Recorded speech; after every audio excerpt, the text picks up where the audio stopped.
high-stakes showdown with Mayor Karen Bass over a brutal truth. $5 million vanished while the homeless suffered and died on the streets. Bass scrambles to spin the numbers, but within minutes, Jasmine drops bombshell evidence that blows the room wide open, tearing the mask off a system built on lies, silence, and political kickbacks. If 5 million can disappear in plain sight, how much more have they buried? And who's next to fall? Stay with us. This is a story worth every second of your time. The call came at 2:13 a.m. Jasmine Crockett was still half-dressed from her flight back to D.C., eyes blurry, mind exhausted. The voice on the line was hoarse, cracking like someone who hadn't spoken to another soul in days. "Congresswoman Crockett?" the man asked. "It's Staff Sergeant Marcus Bell." Or, I used to be. I was at Venice Boardwalk. Her back straightened instantly. She'd heard about the city's $5 million sweep project on the news, glowing headlines praising Mayor Karen Bass for compassionate outreach to the homeless. But Marcus's voice cut through the lie like a blade. "They came in the middle of the night. No warning. Tore down our tents. Took my service dog. They said there was shelter waiting. There wasn't. Just fences and cameras." Jasmine's breath caught. "They said this was for our own good. But I saw 3 guys overdose that same week. One of them was my bunkmate in Kandahar." He paused, then whispered, "Gee, Jasmine, that $5 million didn't help anybody." Jasmine didn't respond right away. She sat in silence, staring into the dark like it might answer her. Then she grabbed her notebook, the leather one she only used for cases that mattered. "I'm going to need names, locations, and dates," she said coldly. "Everything you remember, down to the color of the vests they wore." Marcus complied, his voice steadier now, like he knew someone was finally listening. As he spoke, Jasmine's fingers flew across the page, every detail sharper than the last. The black SUV with no city logo, the female officer who refused to make eye contact, the bulldozer that crushed an entire row of tents while men screamed inside. By the end of the call, she had 6 pages of testimony. She stood, walked to the window, and stared out at the Capitol dome shimmering in silence. "If this is how Los Angeles treats its heroes," she muttered, "then it's time someone made noise." The call ended, but the fire it lit in Jasmine didn't. By dawn, it wasn't just outrage burning behind her eyes. It was resolve, sharp and surgical. She didn't sleep that night. She didn't need to. As the early sun cracked over Washington, Jasmine was already dressed in black slacks and a steel gray blazer, seated silently in a government SUV on her way to the airport. Her assistant tried to hand her a folder of talking points. Jasmine didn't look up. She already knew what she was going to say. This wasn't about posturing. It wasn't even about politics. It was about justice and about the blunt, bitter truth that somewhere between the glossy press releases and the televised handshakes, $5 million had disappeared. And the people it was meant for were still sleeping on sidewalks. The flight from D.C. to Los Angeles felt like the quiet before a storm. Jasmine sat near the window, flipping through printouts of financial summaries, grant applications, and vague statements released by the city. Most of them said the same thing: assistance provided, program implemented, impact forthcoming. Not a single document listed names, not a single one showed results, and not one mentioned Marcus Bell or the countless others who'd been swept away like trash in the night. Her jaw tightened with every page. This wasn't just mismanagement, it was erasure with a budget. When the plane landed at LAX, Jasmine didn't wait for her aides or the black car waiting on the tarmac. She walked straight off the jet bridge and made her way through the terminal like a woman on a mission. Her team caught up just outside baggage claim, still struggling with briefcases and press packets. "Where to?" one of them asked. "City Hall," she said. "We go straight to City Hall." The ride downtown was brief but tense. Jasmine sat in the back seat with a binder balanced on her lap, highlighting inconsistencies in reported expenditures in organizational contracts. Names were circled. Dates were underlined. By the time they pulled up to the grand steps of Los Angeles City Hall, she had already mapped out what she would demand and exactly how long she would give them to deliver it. She didn't request a meeting. She walked through the front entrance as if she owned the building, because in a way she did. She represented the people whose voices were never invited into these halls. As she moved through the lobby, aides of local council members looked up with wide eyes and hushed whispers. Jasmine Crockett didn't show up unannounced unless something serious was coming. And this time, it was a reckoning. She met with the mayor's assistant first, a young man in a tailored suit and a carefully neutral expression. He greeted her with a smile that didn't reach his eyes and offered coffee, which she declined. "I'm not here for optics," she said. "I'm here for records." The assistant hesitated, clearly caught off guard. "Madam Congresswoman, may I ask?" She cut him off. "You may tell Mayor Bass that I am invoking my federal oversight authority. I am officially requesting a full public hearing on the allocation and use of the $5 million in emergency funds tied to the Venice Boardwalk cleanup project." She handed him a sealed envelope. "The city has 48 hours to comply." Her tone left no room for negotiation. The assistant stammered something about scheduling and internal reviews, but Jasmine was already walking away. Her heels echoed sharply through the corridors of power, each step a statement. Behind closed doors, the mayor's office responded with well-practiced restraint. Karen Bass, a veteran politician known for measured poise, reviewed the request and offered her answer via chief of staff. "The project has already been audited internally. There's nothing further to add." Jasmine read the printed response in silence. Then she crumpled it in her fist. "You don't get to bury the truth in a spreadsheet and call that justice," she muttered.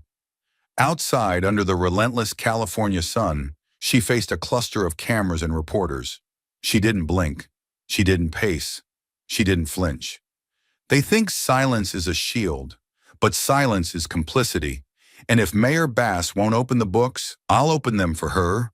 Live in public, with every channel in this damn city watching. The city had made its move. Now it was Jasmine's turn. And she didn't come back to D.C. empty-handed. She came back armed. Jasmine Crockett didn't wait for the clock to run out. While City Hall operated in the comfort of political delay, she operated on precision. Within hours of delivering her demand for transparency, she had mobilized a team of independent auditors, legal experts, and forensic accountants. People who weren't afraid of bureaucracy and didn't flinch at pressure.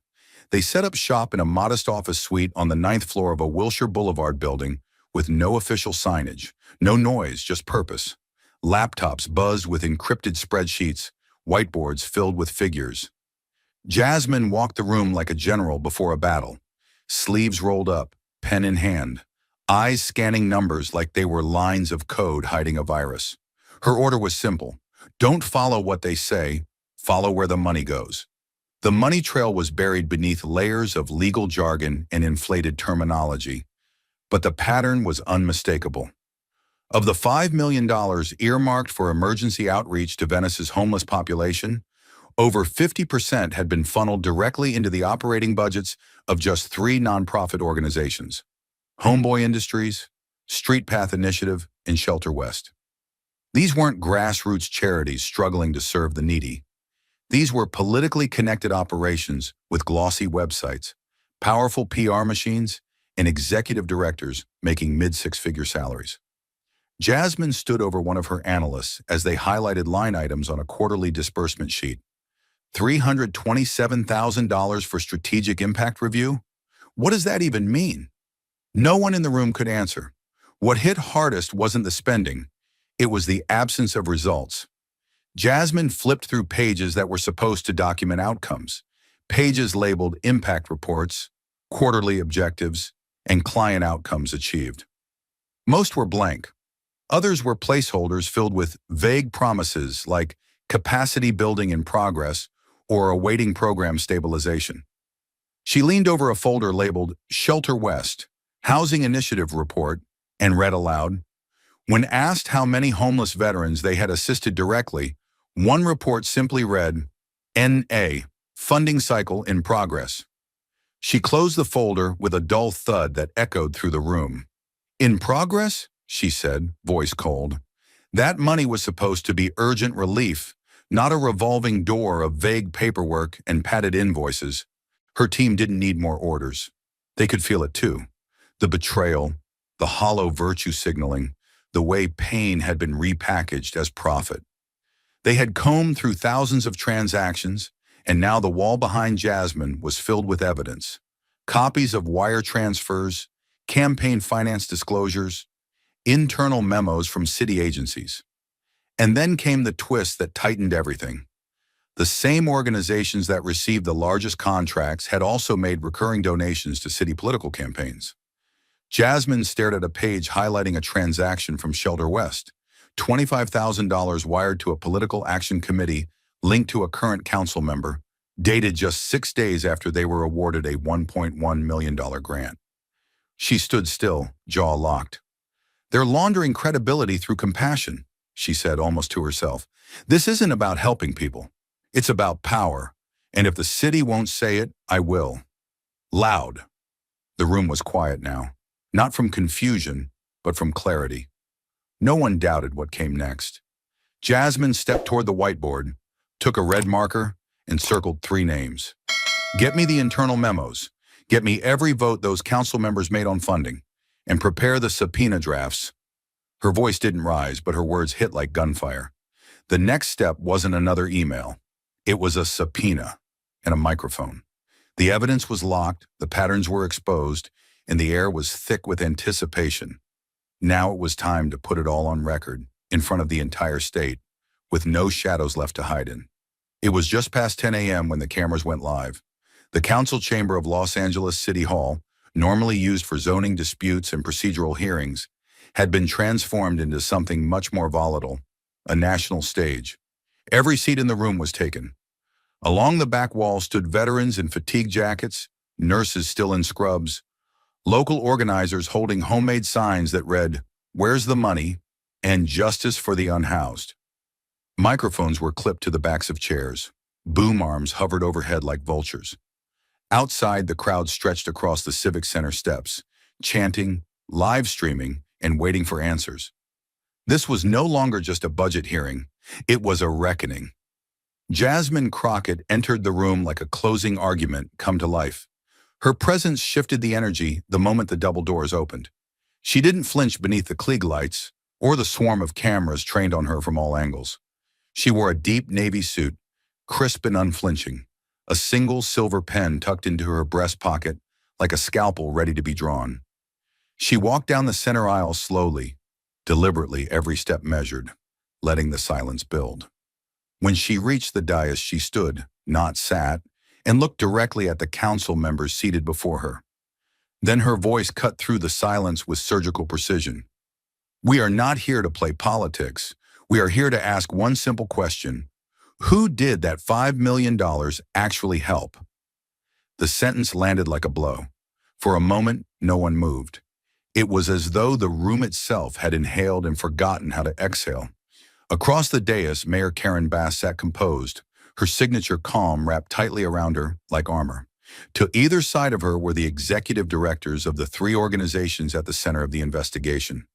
Homeboy Industries, Street Path Initiative, Shelter West, each with legal counsel whispering behind folders and tablets. Their expressions flickered with nervous restraint. One director reached for a bottle of water and nearly dropped the cap. Another adjusted his tie 3 times in 20 seconds. These were not the faces of civic leadership prepared to defend a record.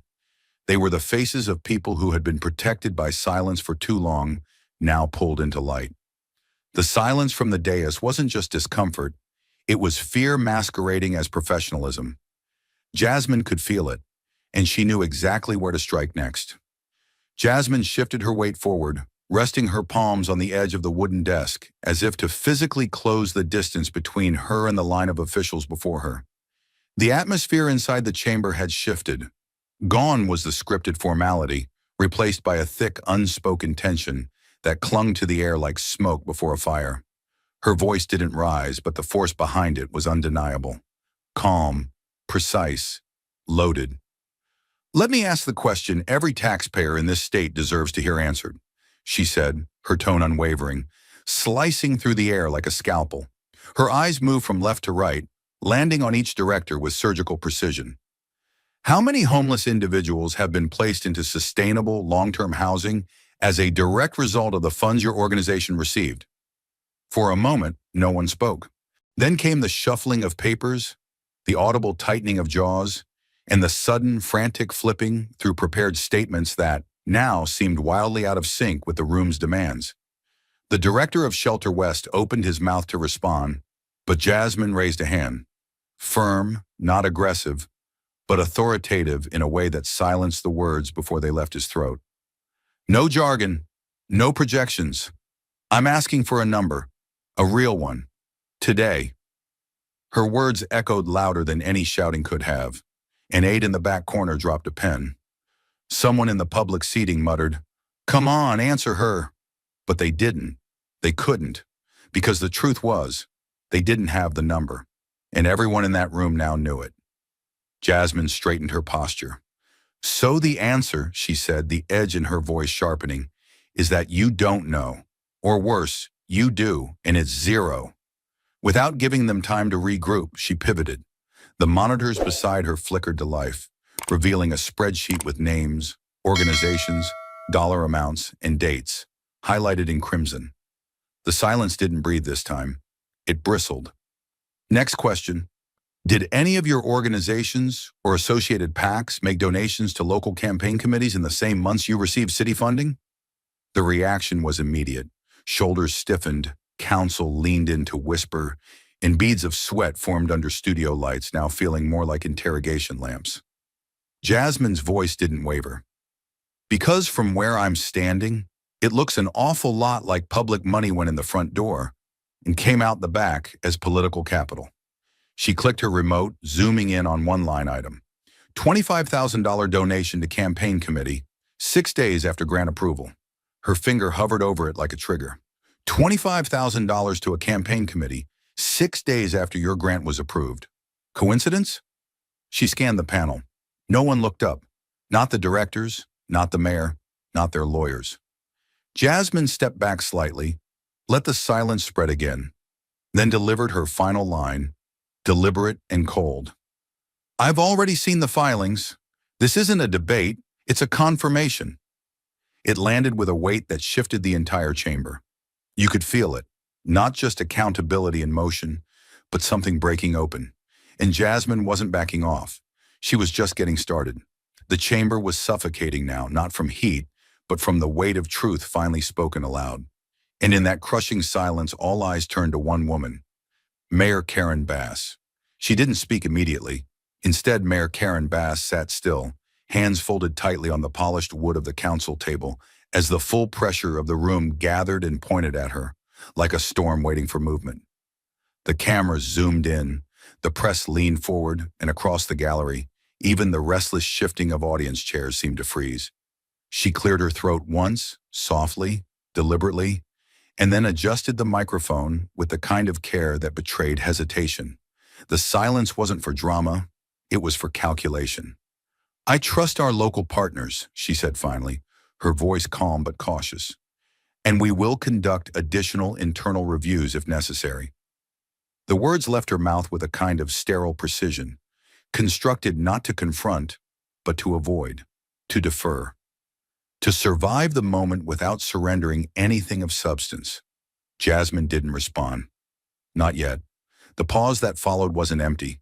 It was loaded, because everyone in the room could hear what wasn't being said.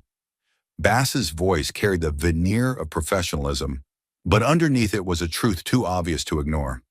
This wasn't a defense. It was a retreat. She hadn't denied the numbers. She hadn't addressed the donations. She hadn't even acknowledged the veterans still sleeping under tarps a few blocks from City Hall. Instead, she leaned on vague abstractions, trust, partnership, internal reviews. Words designed to placate, not to clarify. Her gaze drifted briefly to the executives seated near her, then quickly back to her notes as if eye contact alone might trigger fallout. And that was the moment it all crystallized. Not just for Jasmine, but for the public. This wasn't just about oversight anymore. It was about courage, or the lack of it. The city's highest office had just offered its response to a mountain of evidence and a desperate call for accountability, conditioned trust and procedural delay. And Jasmine Crockett, still standing, still silent, understood with chilling clarity. If change was going to come, it would not be given. It would have to be demanded, line by line. Live, and in front of everyone, Jasmine had pierced the armor. Karen Bass deflected, but the chamber had not yet reached its breaking point until one unexpected voice from the crowd stood and asked to speak. At first, no one noticed her rise. She sat in the third row from the back, just another civilian in a sea of concerned faces. But when she stood, shoulders square, arms trembling slightly as she raised a visitor badge clipped to her coat pocket, the room shifted. Jasmine caught the movement first, then the chair of the council, then the press. The woman stepped into the aisle with quiet urgency, making her way forward as the eyes of a city followed. Her clothes were plain, black blazer, scuffed heels, a canvas folder clutched to her chest like a lifeline. She said nothing until she reached the public comment microphone. The gallery hushed instantly. Even the cameras seemed to lean in. "My name is Elena Ramirez," she said, voice clear but low. "I was a financial compliance officer at Shelter West until 3 months ago." A ripple ran through the chamber. Heads turned sharply toward the executive seated near the mayor's desk, his face now rigid, hands gripping the edge of his table. Elena took a breath and opened her folder. Inside were rows of printed emails, annotated spreadsheets, payroll logs, and contract breakdowns. "I came here today hoping someone would ask the right questions. Congresswoman Crockett did, and now I have to answer." She slid the first document under the overhead projector. The screen beside the dais flickered to life. It was an email thread dated just weeks before the city's disbursement of funds. She pointed to a highlighted line in the email chain. Her hand didn't shake. "Finalize the donation by November," she read aloud. "After the election, we'll be covered. Media Fund takes it from there." The room froze. A collective breath was drawn, but not released. The words lingered in the air, sharp and undeniable. Elena continued, laying out a pattern. Funds approved by the city, passed to the nonprofit, then redistributed, sometimes through media outreach firms, sometimes through independent consultants, all of which had direct ties to campaign finance entities. "These weren't bookkeeping errors," she said. "They were intentional. They were coordinated, and everyone at the top knew it." Jasmine stood motionless, eyes fixed on the screen. Mayor Bass stared forward, no longer speaking. The executive director of Shelter West now sat stiffly in his chair, visibly sweating. Aides fidgeted behind him, exchanging frantic glances. Elena scrolled to another email, this one showing a breakdown of projected community engagement costs, where 70% of the budget was allocated to digital positioning support. Under that line, a footnote marked it as PAC eligible coverage. She looked up at the council. "They weren't helping the homeless," she said. "They were buying protection, election insurance." Reporters whispered furiously into phones. Flashes strobed from every angle. One council member stood, then sat again, visibly rattled.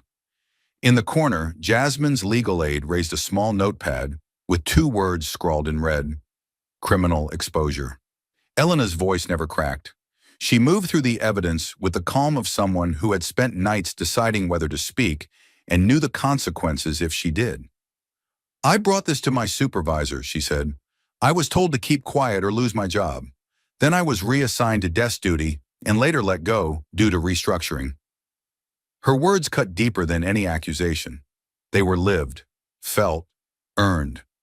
She placed the final document on the projector, a signed check from Shelter West to a communications firm flagged in campaign finance reports as a donor intermediary. The date was November 4th, 2 days before the last municipal election. Amount $24,800. "Finalize the donation by November," she repeated quietly. "After the election, we'll be covered. Media Fund takes it from there." The repetition wasn't for effect. It was a reminder, a hammer striking the same point again until the wall finally cracked. And it did. In the seconds that followed, the room didn't react with noise, but with stillness so profound it was deafening.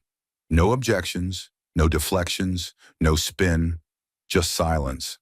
The kind of silence that only follows the undeniable.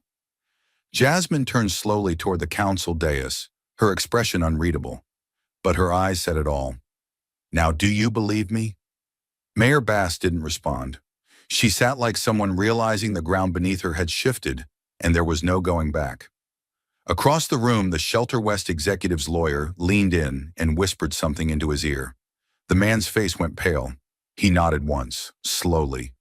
In that moment, the room, once thick with skepticism and guarded power, belonged to one woman, Elena. Not a politician, not a prosecutor, just someone who had seen too much and could no longer stay silent. She stepped back from the microphone, folded her folder shut, and returned to her seat without a word. No applause, no spotlight. Just the sound of chairs creaking as the chamber slowly breathed again. But the damage was done. A red line had been drawn between silence and complicity, between those who looked away and those who finally looked up. Elena's testimony cracked the foundation. Now Jasmine was ready to bring the entire structure down. And this time she had visuals. Jasmine stepped forward, expression razor sharp, and nodded to her aide. The chamber lights dimmed slightly as a towering projector screen descended behind her, glowing to life with a clean white slide. A faint hum filled the room. Then in one motion, Jasmine clicked the remote and the image changed. A flowchart, stark and simple, titled, "The Real Trail of Your Tax Dollars." Red blocks labeled City Homeless Emergency Fund were shown flowing into three familiar entities: Homeboy Industries, Shelter West, and Street Path Initiative. From there, the money was routed through Bright Axis Media and Clarity Public Affairs, both listed as third-party communications firms. Finally, those firms were linked to three campaign committees, each identified by FEC codes and internal notes.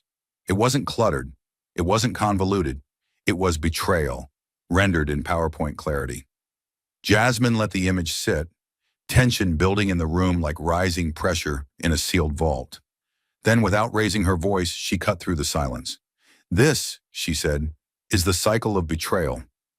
Public money meant for shelter, food, and safety, redirected to protect power, channeled into consultants, and ultimately fed into campaign war chests." She clicked again.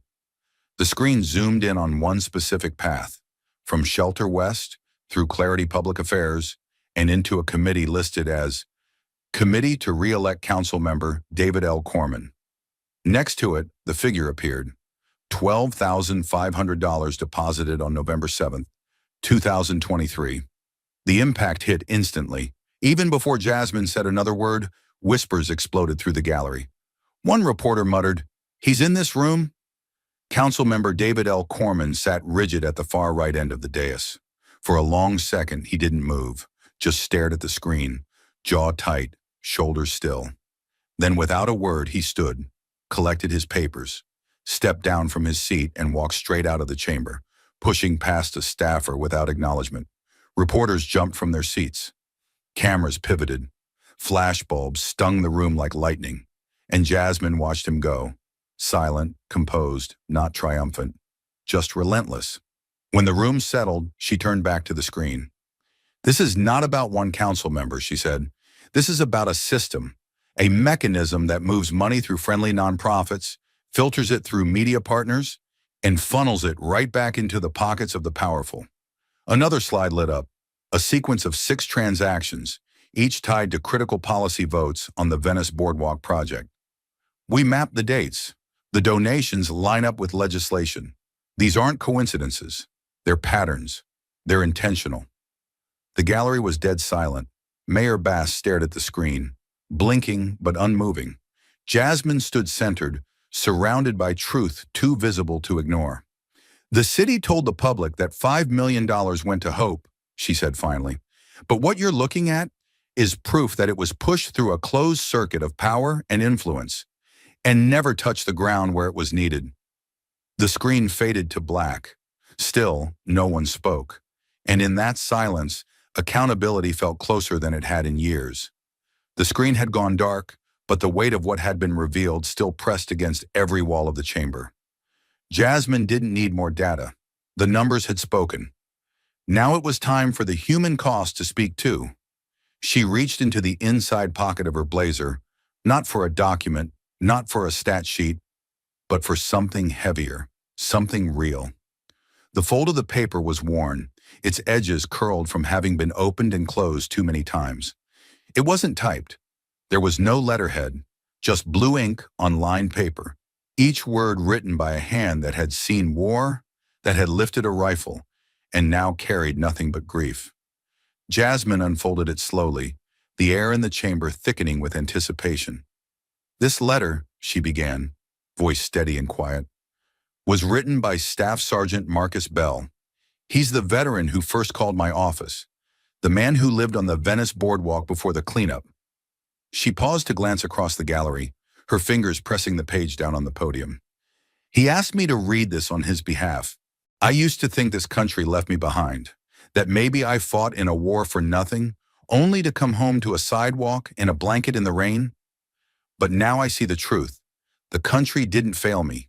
The people didn't fail me. It was this city that turned its back. The mayor said there would be help.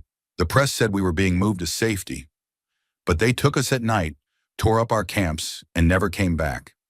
I've slept in shelters that smell like mold, been denied medication I once carried for others. They tell me $5 million was spent to help us, but I haven't seen a single dollar of that on the ground. Not one. And so, to whoever is listening, I just want you to know. I thought this country abandoned me, but it wasn't the country, it was this city government." She didn't embellish the delivery. She didn't need to. Every word was intact, and every syllable landed like a strike. There was no applause, no cough, no whisper. The entire chamber, for a long stretch of time, just listened. Some had their eyes closed. Some didn't blink. Jasmine looked down at the final line once more, before folding the letter again, gently, like something sacred, and placing it back in her pocket. Her silence after reading was longer than the applause that would follow. Then she lifted her head and turned, not to the crowd, not to the council, but directly to Mayor Karen Bass. Their eyes met, and for the first time all morning, there was no paper, no screen, no desk between them, only truth. "Madam Mayor, you did not fail because you lacked funding. You failed because you lost your moral compass. It wasn't an attack. It was a statement of fact, a diagnosis, delivered with clarity, stripped of political varnish, and loaded with the weight of every displaced soul who'd been promised safety and handed silence." The words struck not because they were loud, but because they were undeniable. Jasmine didn't blink, and Karen Bass, for the first time that day, had no reply. Her hands were still clasped on the desk in front of her, but now her fingers were tense, knuckles blanching under the lights. Her face, once serene and composed, had stiffened, not in anger, but in recognition, and the cameras were already locked on her. Then it happened, organic and immediate. The room erupted, but not with chaos, with resolve. Applause rang out, sharp and rising like a wave that had been held back too long. People stood, first a handful, then the majority of the gallery, veterans, community organizers, a mother clutching a photo of her son, a man still wearing the ID bracelet from the last shelter he'd stayed in. The sound filled every corner of the chamber, rolling across the marble and swallowing the tension. Reporters lowered their pens and picked up their cameras. Cameramen turned from Jasmine to Mayor Bass, zooming in with surgical focus on her unmoving, unreadable expression. This wasn't celebration. It was release. A collective exhale after years of gaslighting, of budget hearings that never meant anything, of questions answered with numbers that never matched the truth. And Jasmine, she didn't raise a hand. She didn't gesture for quiet. She let it wash over her, not as victory, but as proof. Proof that when the facts are clear and the truth is spoken aloud, even the most fortified institutions can be forced to look themselves in the mirror. Mayor Bass remained seated, absorbing the moment not with denial, but with the full knowledge that this wasn't a media hit or a political play. It was judgment, in front of her city, in front of her voters, in front of the man whose handwritten letter had shattered the polished lie. The applause had barely begun to fade when the final hammer dropped, not from Jasmine, not from a journalist, but from the one entity even City Hall couldn't ignore, the federal government. From the back of the chamber, a man in a dark suit stood. His presence had been unassuming until now, seated quietly beside the press corps, no badge visible, no entourage in tow. But when he rose, the subtle shift in posture, the sharpness in his step, told everyone he wasn't just another bureaucrat. He moved toward the center aisle and produced a leather wallet that snapped open with an audible click. A gold badge gleamed beneath the chamber lights, and his voice cut through the room like a blade across glass. My name is Special Agent Elias Warren, Department of Justice. Based on the evidence presented in this hearing, we are officially opening a federal criminal investigation into budget mismanagement and potential political finance fraud within the city of Los Angeles. Gasps broke through the crowd like a dam breaching. Reporters jerked upright in their seats. Phones were raised midair. Council members turned visibly pale. A city attorney muttered a curse under his breath. Mayor Karen Bass stiffened but didn't speak. Her eyes locked onto Agent Warren as if daring him to continue. He did. Effective immediately, he said. Two organizations under scrutiny, Shelter West and Bright Access Media, are hereby subject to emergency funding, suspension pending audit and review. Murmurs turned to uproar. People leaned over gallery railings. Some cheered. Others stared in stunned silence. And then it happened. A sudden clattering of chairs from the council dais. A man bolted up. Council member Nolan Reyes. His face had drained of color. He clutched his briefcase like a shield and began whispering frantically to his aide. But the movement drew attention, and before he could make it 3 steps from his chair, 2 federal marshals emerged from the side chamber. Their movements were swift, coordinated. "Sir, stop right there," one called. Reyes hesitated for a split second, just long enough for the second marshal to intercept. Hands on shoulders, a quick exchange of words. Then the click of metal, handcuffs. The room erupted, not in panic, but in collective disbelief. Council members looked around as if searching for an exit from reality. Journalists scrambled to document the arrest. The gallery stood in stunned silence, eyes tracking Reyes as he was walked out of the chamber like a man who'd just been pulled from behind the curtain. Jasmine watched it unfold without a word. She didn't move. She didn't gloat. But in her stillness was resolve. This was what justice looked like when no one flinched. Agent Warren wasn't done. As the door closed behind Reyes, he stepped back to the center of the aisle. "Let this serve as notice," he said, projecting clearly to the rows of stunned officials and the live streaming cameras above them. "That federal oversight does not come with warnings. It comes with consequences. The public trust is not a loophole to be negotiated. It is the law." His voice echoed down the marble, through the chambers, and out onto the Capitol steps.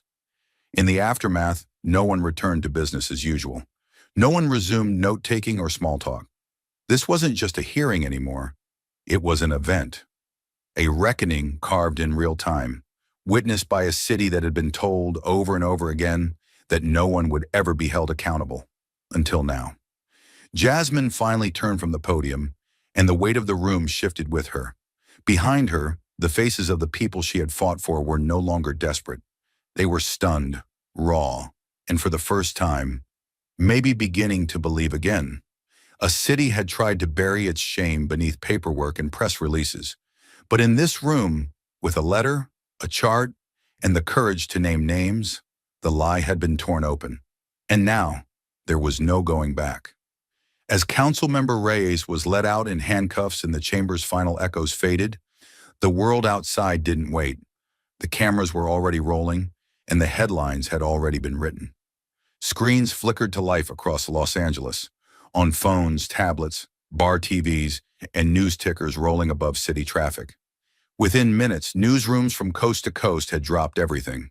Reporters who had been in the room were filing live.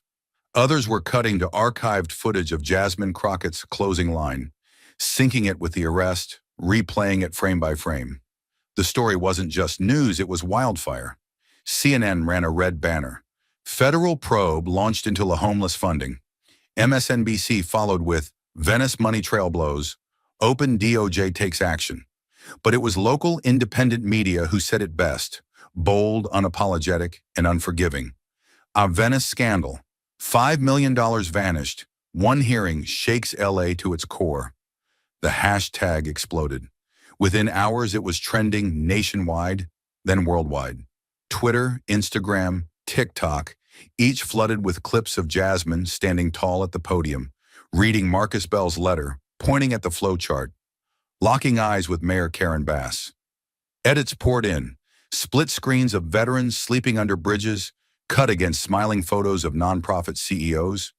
Before and after reels showing campaign checks superimposed on aerial shots of empty tent sites. Public fury didn't just ignite, it detonated. Comment sections overflowed with phrases like, "Finally, someone stood up," and "That's what courage looks like." Inside media newsrooms, editors ripped down original stories and rebuilt their front pages. The LA Times reworked its evening headline 3 times before it landed on the final version in bold serif font across its website banner. One woman, one letter, 5 million gone, inside the hearing that rocked Los Angeles. Subtext followed in smaller print. As federal agents step in and resignations loom, Representative Jasmine Crockett's confrontation with city power ignites a movement.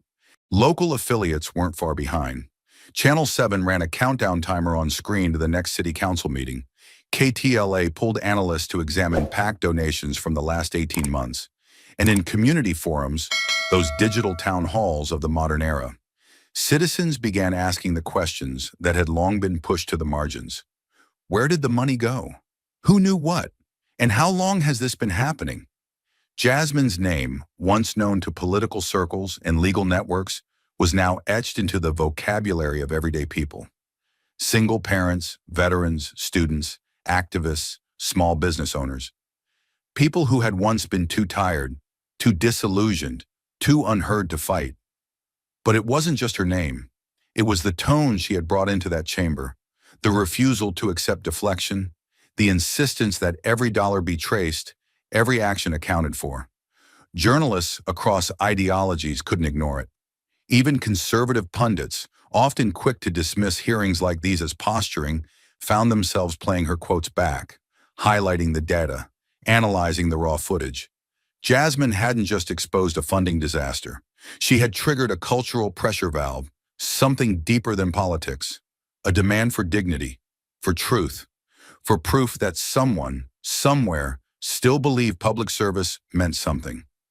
That night, satellite trucks lined the blocks outside City Hall like sentries. Anchors stood under hot lights with city skylines behind them, recapping the sequence of the day like a political thriller unraveling in real time. Panel discussions erupted. Was Mayor Bass still viable? Would other council members face subpoenas? Could this reshape how federal oversight steps into local mismanagement? On radio talk shows, callers shouted into mics, some furious, others in tears, all of them finally engaged. And still, the headline burned across every screen. Venice scandal. $5 million vanished. One hearing shakes LA to its core. But for Jasmine Crockett, it wasn't about headlines. She wasn't watching the coverage. She was back in her hotel room hours later, lights off, still in the same navy suit, staring at the copy of Marcus Bell's letter folded in her hand. Because for all the noise outside, for all the retweets and anchors and flashing headlines, she knew this was just the beginning. The city had been cracked open. Now came the long, brutal work of dismantling the machinery behind it. And if today proved anything, it was this. They could spin, they could stall, but they couldn't silence the truth forever. Not when the people had finally decided to listen. The headlines roared outside and the gallery still buzzed with disbelief. But inside the chamber, as the cameras kept rolling and the final slide had faded to black, Jasmine Crockett stood alone, centered, silent, and prepared to speak the words that would close the day, but not the fight. She stepped away from the podium's edge, the air around her still heavy from the federal announcement, the arrest, the thunderous applause, and the trauma that had resurfaced in the form of a folded letter from a homeless veteran. But now, with the entire city watching, on phones, on TV, through press feeds, clipped and re-uploaded by the minute, Jasmine did not raise her voice. She didn't need to. Authority followed her now, not because it was granted, but because it had been earned. Her tone was steady, deep with gravity, and when she looked around that room, she wasn't just looking at city council members, lawyers, and donors. She was staring through the polished wood, through the cameras, right into the soul of a broken civic structure. She inhaled once, slowly, and then delivered her closing like a verdict. Charity without transparency is corruption in disguise, and it is our duty to tear that mask off, with the law and with the truth. The words didn't echo. They detonated. There was no applause this time. Only silence. Deep, raw, respectful. The kind of silence that comes when people know they've just heard something they'll remember for the rest of their lives. No performance, no theatrics. Just a truth that didn't blink. Jasmine kept speaking, now quieter, but just as unflinching. When we allow money to flow unchecked in the name of compassion, and that money never touches the lives it claims to serve, we are not failing. We are participating. This isn't about punishing programs that didn't work. This is about exposing the ones that were never meant to. She turned to glance once more at the now empty seat of Council Member Reyes. Public service is not a business model. It's not a brand. It's a responsibility. Her eyes swept across the dais, locking briefly on each official who had remained silent through the hearing. And the people who fund this city with their taxes, with their hope, and in too many cases, with their trauma, they are not numbers on a budget line.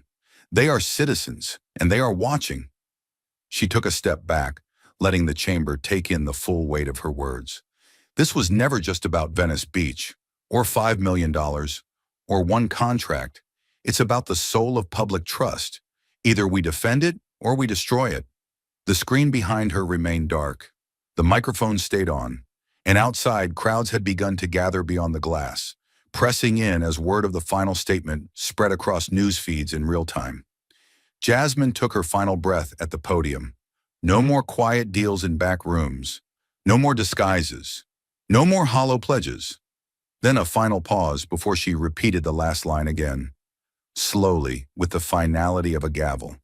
Charity without transparency is corruption in disguise, and it is our duty to tear that mask off, with the law and with the truth. She stepped away from the microphone, and with that, the chamber didn't erupt. It exhaled, not with noise, but with the release of something long held back. Shame, anger, and maybe, just maybe, the first breath of something purer, accountability. The hearing chamber had been cleared, but the smoke of truth still lingered. And while the city reeled from the aftershocks, Jasmine Crockett made sure that the reckoning wouldn't stop at outrage. It would be carved into law. By dawn the next day, Los Angeles wasn't the same city. The skyline looked the same, but something beneath it had shifted, like the ground had cracked just slightly, enough for sunlight to bleed into places that had stayed dark for too long. The mayor's office had gone silent. Several council members had canceled media appearances. The nonprofits at the heart of the scandal had locked down communications, their websites temporarily under maintenance. But across Capitol Hill and in state houses from Sacramento to Austin, lawmakers had already begun downloading transcripts of Jasmine Crockett's final remarks. And at 8 a.m., with the city still groggy from the political quake, Jasmine returned to the microphones. Not to relive the drama, but to deliver the aftermath. She stood outside the Los Angeles Civic Center flanked by veterans, whistleblowers, financial watchdogs, and local community leaders. No podium this time, just a single printed bill in her hands. The bold title stamped across the top read, "The Venice Transparency Act." Her voice didn't waver. She read each section aloud, not to the media, but to the public behind the cameras who had waited years for more than apologies and empty reforms. Effective immediately, any nonprofit that receives funding from the City of Los Angeles shall be required to publicly disclose all fund distribution, spending patterns, and measurable impact reports on a quarterly basis. She paused. These reports must include real human outcomes, not estimates, not intentions. Results. The cameras flashed, but Jasmine didn't look at them. She looked straight ahead, as if reading to every displaced man and woman still living in a tent, every family who'd lost faith in city government, every voter who had ever been told, "That's just the way the system works." Then she turned the page. Furthermore, any organization receiving public funds is prohibited from making political contributions, direct or indirect, to any municipal candidate, campaign, or political action committee for a period of 5 years from the date of disbursement. She raised her eyes again. This isn't punishment. This is a firewall. This is the line between service and self-interest. The crowd that had gathered outside City Hall was silent, but not in apathy. They were still, focused, processing the moment like a live confession. Jasmine continued, "We've seen what happens when there's no sunlight. We've seen how good intentions become hollow pipelines, how charity becomes currency. That ends now. With this." She held up the bill for everyone to see. The Venice Transparency Act is not just a policy, it's a promise. One that says no more hidden transactions.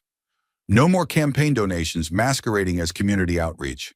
If you want the public's money, you serve the public, not your political career. Inside, reporters were scrambling to cover both the policy and the power behind it. But outside, in the growing morning heat, Jasmine was planting something deeper. The act wasn't sweeping in language, it was surgical. Every clause had teeth. Every loophole had been welded shut with testimony, data, and lived truth. In private, aides would later say the bill had been written with the urgency of a rescue mission. And in many ways it was. A rescue not just of dollars but of dignity, of public faith, of what democracy is supposed to look like when it remembers who it works for. Jasmine stepped down from the curb as the applause began. Not explosive, but reverent. The kind of applause that doesn't celebrate a performance, but a decision. People clapped with their hands and some with their hearts, and some simply stood in stillness, watching her walk away with the folded bill in one hand and the silence of accountability in her wake. And on every headline that morning, above the fold without exception, was the same six-word phrase, burning like a brand across the face of a newly awakened city. The Venice Transparency Act begins now. The law had been introduced, the system shaken, in the headlines carved into the skin of a city still reeling. But for Jasmine Crockett, validation wouldn't come from a press release or applause. It came from the return address on a weathered envelope waiting quietly on her desk. It arrived without warning. No press seal, no official courier. Just a worn beige envelope, its corners bent, the ink slightly smudged from what looked like rain or maybe tears. It had been slipped under the door of Jasmine's temporary office inside the Los Angeles Civic Center, left there in the early morning hours before the Venice Transparency Act was formally introduced to committee. Her aide found it and handed it to her with a simple, quiet murmur. "It's from him." Jasmine knew instantly who him was. She didn't need a name. She didn't need a reminder. Her hands closed around the envelope like she was handling something fragile, something sacred, because it was.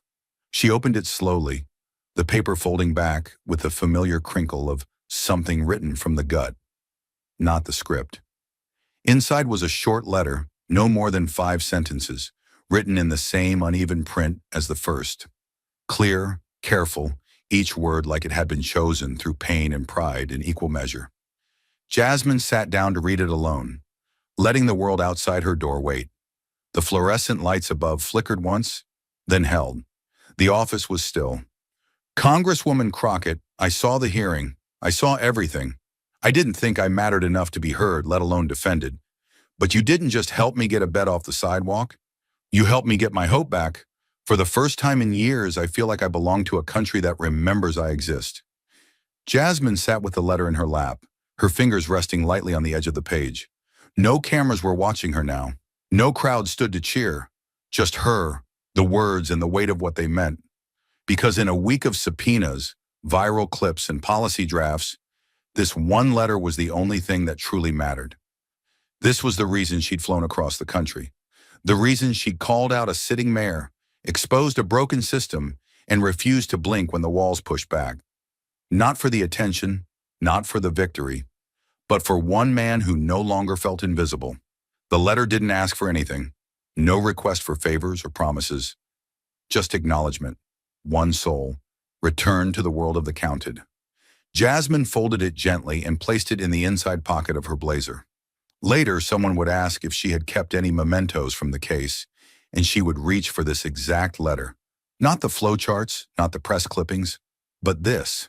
Because justice isn't measured in headlines. It's measured in hope restored where it once was lost. Outside, the city continued to buzz. Hearings scheduled, investigations opened, Resignations whispered down marble hallways. But inside that quiet room, a once homeless veteran had spoken louder than any breaking news alert, and Jasmine Crockett, battle-worn and unyielding, allowed herself one rare breath of stillness. Because in that moment, she knew she hadn't just exposed corruption, she had reconnected someone to the country they served and the humanity they never should have had to earn back. And as Jasmine folded the letter and placed it gently into her coat pocket, the cameras off and the crowds gone, what remained wasn't power or policy or even justice. It was the undeniable reminder of why this fight ever mattered at all. The lesson buried beneath the scandal, beyond the charts and subpoenas and the momentary roar of applause, was never about money. It was about something infinitely more fragile: the cost of being unseen. When governments forget people and remember only numbers, when compassion is reduced to contracts and oversight to optics, what dies first isn't structure, it's trust. Jasmine Crockett walked into that chamber with evidence and left having exposed something far more insidious than fraud: the normalization of moral indifference. The betrayal wasn't only that $5 million vanished, it was that no one planned to notice. That had she not shown up, the headlines would have read, "Successful relocation, community support ongoing." And Marcus Bell would have remained on a sidewalk convinced he didn't matter. The real corruption wasn't hidden in one account or contract. It had seeped into the culture, where promises to the poor were made for headlines and never meant to be kept. But this story's power doesn't live in the downfall of a corrupt official or the passage of a bill. It lives in the tremble of a veteran's voice and the steadiness in Jasmine's response. It lives in the truth that one voice, raised with clarity and conviction, can break through a system fortified by apathy. The human lesson isn't just that power corrupts, but that silence enables. And silence, as Jasmine proved, is a choice. She made another choice: to speak even when the odds towered, to demand receipts when others offered ribbon cuttings, to risk her position for someone who didn't have one. In doing so, she didn't just shift policy, she shifted perception, reminding a city that public service isn't performance, it's proximity. It's not what you say from a podium, but who you're willing to stand beside when no one is watching. And that's the heartbeat of this story. No one is voiceless, only unheard. The men and women in tents, the whistleblowers in back offices, the voters too tired to believe change is real. They don't need heroes. They need listeners. They need fighters who aren't afraid of hard questions, who see politics not as a game, but as a duty measured in dignity. Jasmine's fight wasn't perfect. It was messy. It was tense. It put her in rooms full of cold stares and sharp resistance. But it was real, and that's what made it unstoppable. Because when one person, just one, dares to demand answers in a room built for silence, they don't just challenge the system, they rewrite its rules. The story leaves us with a challenge. It's easy to cheer when justice is served, but what do we do when the headlines fade? Will we let systems retreat back into shadows, or will we become mirrors that demand reflection? Jasmine's battle in Los Angeles wasn't just a moment, it was a model. It showed us that injustice doesn't unravel with fury alone.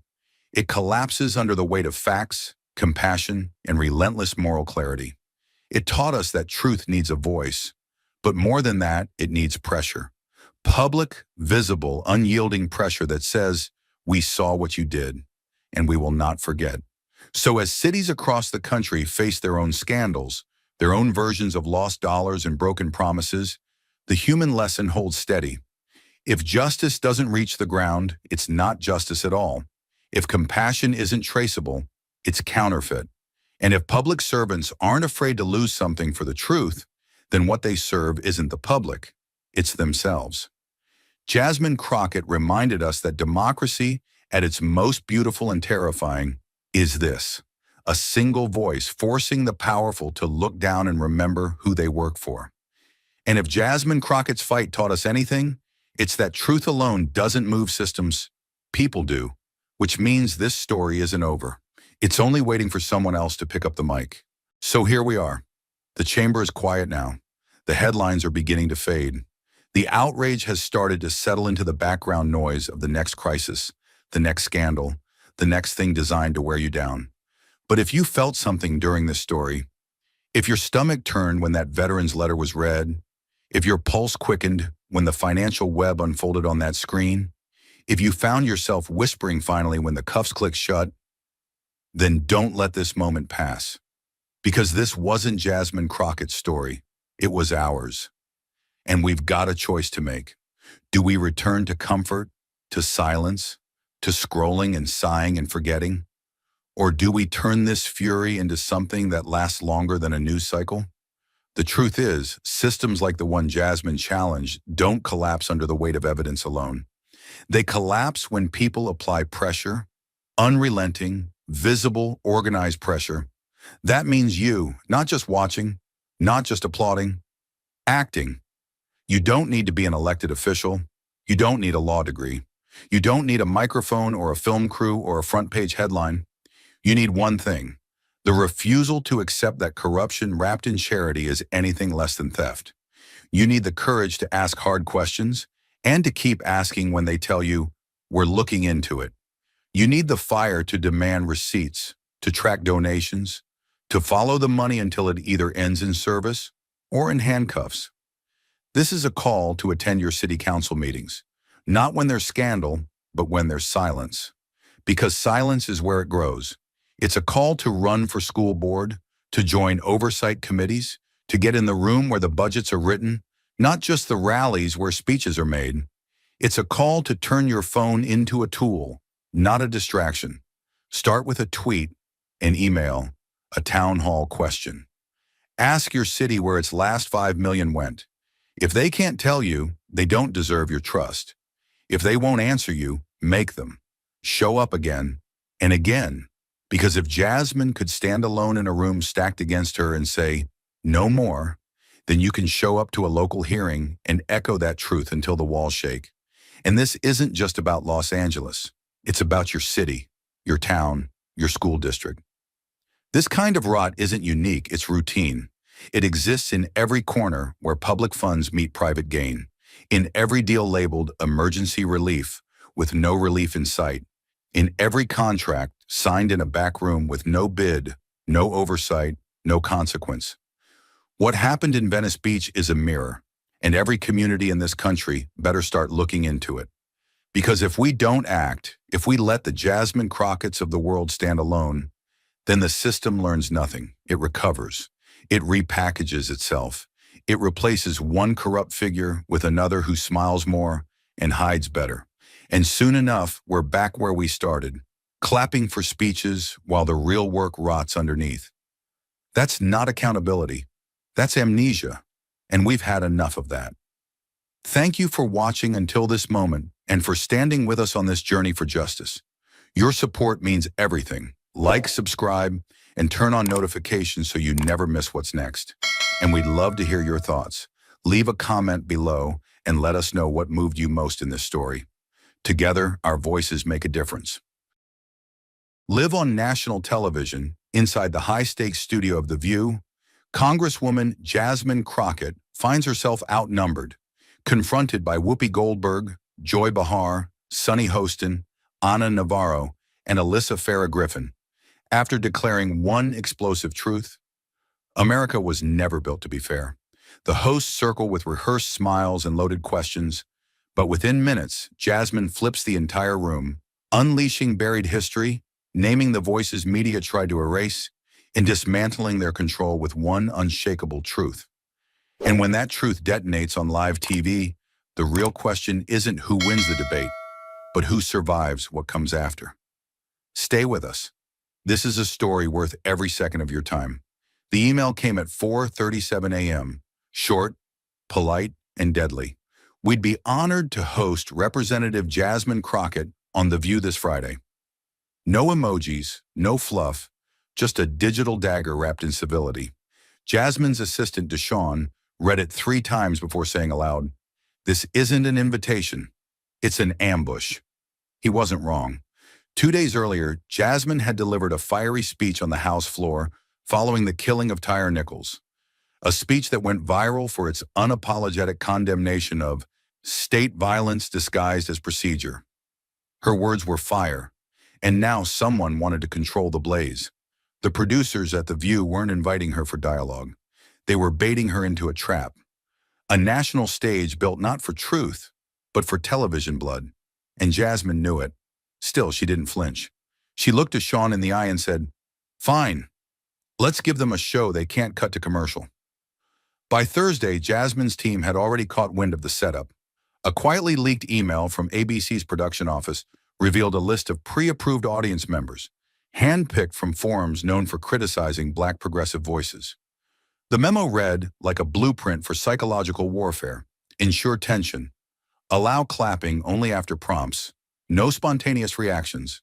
It mirrored tactics exposed during Fox News' controversial 2022 town hall ambushes, where dissenting guests were set up for failure under the illusion of fairness. Jasmine had seen this before. They weren't inviting her to speak. They were hoping she'd self-destruct, break her poise, snap on air. Let the world say, "See?"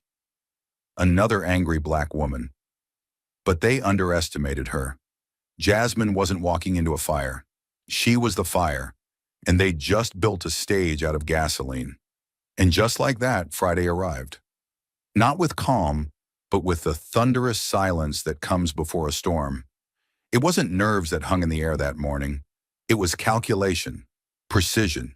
A machine designed to entertain had been wound up, its blades sharpened not for ratings, but for blood. Jasmine Crockett knew that. She knew the difference between a stage and a courtroom. One seeks applause, the other seeks truth. And yet, today, the line between the two had been deliberately blurred. She had dressed without vanity, without armor, just resolve. Her navy blazer wasn't chosen for the camera, it was chosen for the battlefield. Her earrings, small and silver, didn't flash under the lights. They barely whispered. She didn't walk with the weight of political ambition. She walked with the stillness of someone who had stood before men with badges and guns who told her she didn't belong. She didn't need the world to understand everything, but she needed them to see her, not the caricature they came expecting. As she crossed the stage, a silent contract formed in the room. The host didn't smile. The audience didn't clap. The camera zoomed, capturing a moment that felt rehearsed by everyone except her. The lower third on screen read, "Jasmine Crockett, Representative, Texas Civil Rights Attorney." What it didn't say, and she noticed instantly, was the defining moment of her journey, her 2016 arrest while protecting a teenager during an illegal search. The moment that had propelled her into law, into politics, into this exact studio, erased, neatly, deliberately. That omission said everything. They wanted to frame her as a headline, not a human, as a politician, not a survivor. It wasn't just dishonest, it was violent in its own way. The quiet kind of violence that flattens a person's identity into something safe for the suburbs. The lights burned, the hosts straightened in their chairs, and then the first blade fell. Whoopi Goldberg spoke with the kind of velvet-coated edge that only years in show business could polish. "Jasmine, do you think your voice is sometimes a little too strong?" There was a beat. 1 second. 2. Jasmine didn't blink. She knew exactly what this was. This wasn't about tone. It was about type. It wasn't about volume. It was about permission. They weren't asking her to speak softer. They were telling her, "You are too much." It was the same sentiment Michelle Obama once dissected so carefully, that Black women, especially the educated and assertive ones, are often labeled angry, not because they are, but because their power unsettles the room. That trope, the angry Black woman, had no expiration date. It just kept changing its dress. And now, there it was, in front of her, spoken with a smile. Before she could respond, Sunny Hostin slid in from the flank, her tone clipped and judicial, the kind of rhythm that lawyers use when they're building a trap. "You called the FBI a political weapon. Aren't you eroding public trust in law enforcement?" It was surgical. It sounded fair, but it wasn't. Because what Sunny was really saying was, if you question the system, you are the problem. Never mind that the FBI had been exposed time and again for overreach, from the COINTELPRO surveillance of Martin Luther King Jr. to the modern-day mishandling of whistleblowers and biased investigations. Never mind that entire communities had lived under suspicion, scrutiny, and state pressure for decades. Jasmine had named the wound, and now they were accusing her of making it bleed. That's how systems preserve themselves. Not by defending their sins, but by punishing the people who named them. Jasmine looked at Sunny for a moment. She didn't respond. Not yet. The tension needed to build. The crowd needed to see who was holding the knife. Then came Joy Bihar, a comedian by training, an interrogator by instinct. She leaned forward, sarcasm dripping from every syllable. "So, are you here to teach us democracy, Congresswoman?" The line wasn't clever. It wasn't even smart. It was condescending. The kind of dismissal that women like Jasmine hear 1,000 times in 1,000 different rooms. From judges, from anchors, from voters, from colleagues. The implication was clear. Who do you think you are to lecture us? It was layered, too. It assumed Jasmine's presence was performative, that her knowledge was rehearsed, that her identity was her only credential. But here's what they didn't expect, what no one in the control room could script. She wasn't rattled. She didn't fumble. She didn't shrink. Jasmine inhaled slowly, deep, deliberate. Her eyes scanned the table, not with defiance, but with clarity. She wasn't here to debate. She was here to reveal, and not just reveal the truth. Reveal why the truth made people so uncomfortable. What Joy didn't know, what none of them seemed to understand, was that Jasmine had earned her voice. Every syllable, every cadence, forged in courtrooms where she stood alone against DAs and judges who rolled their eyes when she objected. Forged in jail cells where she was fingerprinted for the crime of doing her job. Forged in neighborhoods where people feared the police more than the criminals. She had sat with mothers who buried their sons. She had sued departments that silenced witnesses. She had walked into state houses where security guards assumed she was the help. And now she sat here in a studio dressed up like a courtroom where the prosecution was disguised as conversation. So no, her voice wasn't too strong. It was exactly as strong as it needed to be. And she was just getting started. The tension didn't just hang, it coiled. Like a wire strung too tight, humming with the weight of unspoken truths. The air in the studio was no longer charged with curiosity.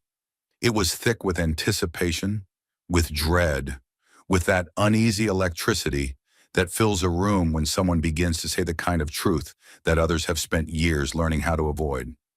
Jasmine didn't move much, didn't raise her voice, didn't make a single dramatic gesture, and yet somehow the entire space shifted toward her.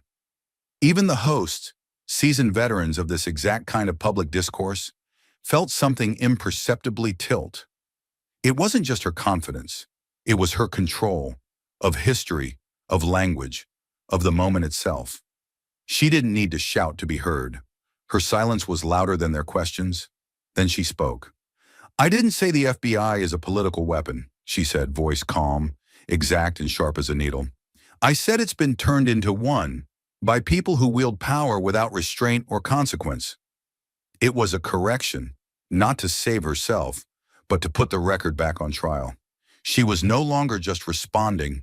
She was rewriting the framing, recentering the weight of the conversation on something they had hoped she wouldn't touch. Her tone didn't accuse. It revealed. Every syllable delivered like a verdict, deliberate, balanced, and surgically placed. She wasn't flailing to defend herself. She was forcing everyone in that studio, and every viewer watching at home, to confront a reality they had long since chosen to ignore. There was no anger in her voice, but the pain behind her clarity made it impossible to pretend this was just another political debate. "You want to talk about trust in institutions? Then start with COINTELPRO, she continued. Her eyes didn't flinch. Start with how the FBI tracked, threatened, and tried to destroy Martin Luther King Jr., not because he was violent, but because he was effective." She didn't need to say more. Everyone in that room who knew even a sliver of American history knew exactly what she meant. The Federal Bureau of Investigation, now wrapped in symbols of legitimacy and law, had once waged a covert war against a nonviolent preacher who dared to challenge the nation's conscience. And if it could happen to King, it could happen to anyone. She let the weight of that name, King, linger in the space like a ghost.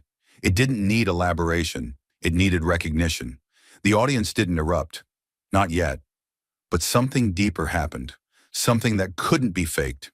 A murmur, barely audible, slipped through the crowd like a quiet breeze just before a storm. A few hesitant claps echoed from the far left of the room. Then another, firmer. The kind of applause that isn't for entertainment, it's for courage. A woman in her 60s, seated near the front, placed her hand over her heart and nodded without a word. A man behind her leaned forward in his seat and whispered something to the person beside him. You couldn't hear what he said, but you could see it in his eyes. She's telling the truth. Up in the control room, the director shifted in his chair. He watched the monitor flicker as one camera caught the subtle nodding, the expressions of quiet solidarity. Camera 2, he snapped, trying to regain control. Pull wide, don't linger on section left. A beat later, and avoid close-ups on any audience reactions. Focus on the table. We need to keep this tight. His voice was sharp, professional, but underneath it, there was something else. Not panic, not quite, but a growing awareness that the script was slipping. The energy in the studio was no longer following their cues. On stage, Jasmine noticed the shift, not in the cameras, but in the people. Their posture, their breathing, the way they stopped looking at her like a guest and started looking at her like a witness. But she didn't smile, didn't revel. This wasn't victory, it was validation. A moment when truth, buried so long under civility and selective memory, finally gasped for air. And still, she didn't break eye contact, didn't soften her voice. She wasn't there to be liked. She was there to be heard. The applause that had flickered moments before now dissolved into a silence thick with expectation. It wasn't peace. It was the pause before another strike. Jasmine could feel it. She'd seen this rhythm before. Challenge, pushback, and then a pivot designed not to explore truth, but to corner it. That's when Joy Behar leaned in. Her voice, laced with derision, cut through the air like a thrown stone in still water. Her words weren't angry. They were surgical, designed to expose, to mock, to invalidate. You've accused the media of being a weapon. So what exactly are you doing sitting here? The question hung there, heavy and loaded. It wasn't really about hypocrisy. It was about audacity. How dare Jasmine critique a machine she now stood inside? How dare she question the temple and still walk its halls? But Jasmine didn't flinch. She knew the game. She knew the move. When truth threatens the comfort of a system, the first thing it does is question your right to speak it. She met Joy's stare with something sharper than anger. Clarity. Her voice didn't rise. It sank deeper, like an anchor dropped in stormy waters. Yes, she said, calm and clean. Because sometimes you have to walk into the snake pit just to prove the snakes aren't the truth. The air shifted. It wasn't just clever. It was real. The line didn't play to the camera. It struck through it, and the room felt it. Not just the words, but the weight beneath them. That metaphor wasn't abstract. It was lived. She'd been invited here not to be heard, but to be handled, and she knew it. But instead of dodging the venom, she'd chosen to walk straight into its nest and make sure the whole world saw who was hissing. She let that moment breathe, then followed with the kind of fact that kills spin before it starts. You know what the real story is? She continued, eyes now locked on the lens.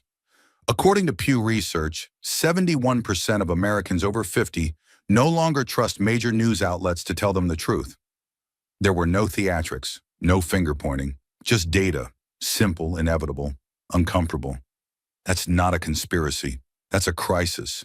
The studio didn't move. No one laughed. No one joked. The power of the moment wasn't in how loud it was, but in how undeniable it became. Jasmine wasn't attacking the media to win a headline. She was diagnosing a wound that too many had grown used to covering with makeup. A crisis of confidence that had eroded public trust. Not because people stopped caring, but because they started noticing. The selective outrage, the manufactured panel fights, the curated villains. She was calling it what it was, and doing it from within the walls of the very institution that had expected her to crumble. She didn't smile. She didn't check for applause. She just held the silence, knowing full well that the truth doesn't need permission to resonate. It just needs someone willing to say it, even inside the pit. The silence was heavy now, not dramatic, but weighted. The kind of silence that came not from awkwardness, but from something more dangerous. Discomfort dressed up as civility. Jasmine's previous answer still echoed faintly in the room when Ana Navarro leaned forward, her posture composed but her eyes calculating. There was no anger in her voice, no visible malice. But what she said next struck with quiet precision. "You're from Texas, a deep red state. Do you really think you represent the majority?" It wasn't a question. It was a statement in disguise, a way of drawing a line between real Americans and people like her. It suggested that where she came from, politically, culturally, somehow disqualified her voice. That unless you represented power, comfort, and consensus, you didn't count. It was the same tone Jasmine had heard from courtroom benches, from city council podiums, from polite dinner tables where injustice was debated like a theory. She knew it well, but Jasmine didn't flinch. She absorbed it, like pressure before thunder. Her face didn't change, but something in the air did. A shift in gravity, a pull toward the kind of truth that didn't raise its voice to be heard. It simply refused to stay buried. Her response came with the steadiness of someone who had said these words in living rooms, parking lots, and jail visitation booths long before there were cameras. "I represent the man who had his car seized because he owed $50 in court fine," so she said, her tone cold and clean, each word carefully measured. She let it sit, not to dramatize, but to make sure no one misunderstood her meaning. "I represent the single mother who missed a hearing because she had to work a double shift and came home to an arrest warrant." Her voice didn't tremble. It didn't soften. It hardened. "I represent people whose names you don't know because no one in this room ever bothered to ask." There was no self-righteousness in her delivery, only the calm fury of someone who'd seen it firsthand. Cars impounded for fees that wouldn't buy a week of groceries. Children left at school because parents were jailed over technicalities. Families shattered not by crime, but by policy. "I represent them, and they're not from the left or the right. They're Americans." That final line didn't rise. It landed, with weight, with clarity, with finality. The room didn't move. No one interrupted. Because in that moment, they weren't looking at a guest on a panel. They were staring down the face of the America they rarely had to speak to. And Jasmine didn't blink. She didn't ask for agreement. She simply demanded to be heard. The studio hadn't yet recovered from Jasmine's last answer. It wasn't that people disagreed. It was that she had shattered the rhythm they were used to. Control was slipping, not because she was loud, but because she was measured. That kind of calm, deliberate, unbothered, unapologetic, was harder to disarm than outrage. The table had grown tense. The audience leaned forward. The atmosphere was no longer a show. It was a courtroom, a reckoning, and Jasmine Crockett was no longer a guest. She was the standard they had to answer to. That's when Whoopi Goldberg leaned in. Her tone was low, familiar, layered with the authority of a cultural elder. She didn't accuse. She framed, smoothed her tone like sandpaper across steel, as if civility could disguise the cut beneath. "Do you think your way of speaking is divisive?" she asked, each word rolling with calculated precision. It was a classic move, not confrontation, but containment. To question not what Jasmine said, but how she said it, as if it wasn't the system that was broken, but the tone of those who dared to speak about it. The implication was heavy. If people feel uncomfortable, maybe it's your fault. Maybe your passion is the problem. Maybe truth should wear quieter clothes. But Jasmine didn't shrink. She didn't sigh or pause to recalibrate. She reached back, not just into her own experience, but into the memory of the very woman sitting across from her. Her voice was even, her gaze unwavering. "You gave a speech in 1997 about Rodney King. You said if justice can't be trusted to protect us, then rage should be expected. So tell me, why was it right when you said it, but wrong when I do?" There was no malice in her tone, no sarcasm. It wasn't even defiant. It was precise. A mirror, calmly raised in front of a nation that often forgets what it once applauded when the voice was more familiar, more palatable, more comfortable. The air froze. Whoopi didn't speak. For the first time that night, her silence wasn't control. It was recognition. Then from the fifth row, a voice emerged. Unscripted, unplanned. From a woman in her 70s with silver white hair and soft-lined hands gripping the armrests of her seat, like she had carried decades of watching the same patterns play out. She stood slowly, clearly, and with no need to ask for a mic. She's not wrong. And just like that, the temperature in the room changed. The audience didn't erupt. They didn't need to. The tension cracked, not with noise, but with truth. You could feel it ripple through the studio, disarming the practiced silence. And in the control booth, panic clicked on like a backlight. Prep a topic switch, now. But the damage had been done. The camera didn't catch a scandal. It caught a moment. Not a performance, but a pause where everyone knew the page had turned and the story would not be going back. Jasmine stood her ground, quiet, collected, and still undeniably present. Not as a headline, not as a segment, but as a reckoning the room could no longer mute. The moment had shifted, not just the energy in the studio, but the entire architecture of control. Jasmine hadn't raised her voice. She hadn't made a spectacle. She had simply refused to be steered, and that refusal, quiet but unshakable, was throwing the room off balance. Whoopi was silent now, arms folded tighter than before. Anna sat motionless, blinking slower than usual. Even Joy, ever the quick-tongued matriarch of sarcasm, had gone unusually still. You could feel it. Jasmine's presence was no longer that of a guest being managed. It was the presence of a woman who had outlived silence and was now using it against them. Sunny Hostin sensed it too. She looked down at her notes, not because she needed them, but because she needed something to control. She tried to smile, but it came too quickly and vanished too soon.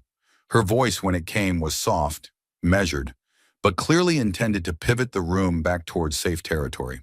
A new topic, a new frame, one the studio had rehearsed, one the network could predict. "We appreciate the passion, Congresswoman," Sunny said, fingers tapping a little too tightly against her pen. "But we want to make sure we also get your take on recent tax policy proposals." It was textbook redirection. Reassert authority. Lower the stakes. Move on. But Jasmine didn't let it land. She turned her head slowly, deliberately, and looked back at Sunny. The movement was subtle, but it brought the room back to stillness.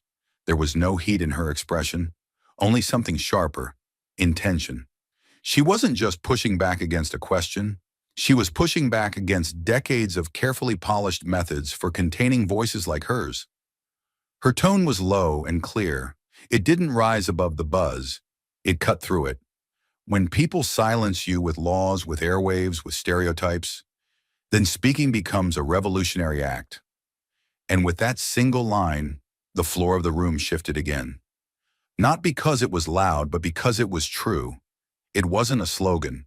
It wasn't rehearsed. It came from somewhere deeper, from courtroom benches where judges refused to hear the full story, from local news edits that clipped her words to fit safer headlines, from hearing the same voices say, again and again, "Now's not the time." But she had made it the time. There was no time to cue applause. It erupted without permission. The claps weren't polite. They weren't performative. They were fierce, rising like a tremor across the audience. People who hadn't moved for the last 20 minutes now sat forward, eyes wide.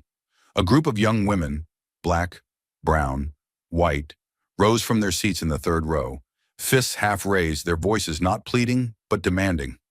"Let her speak!" It wasn't a chant. It was a reckoning.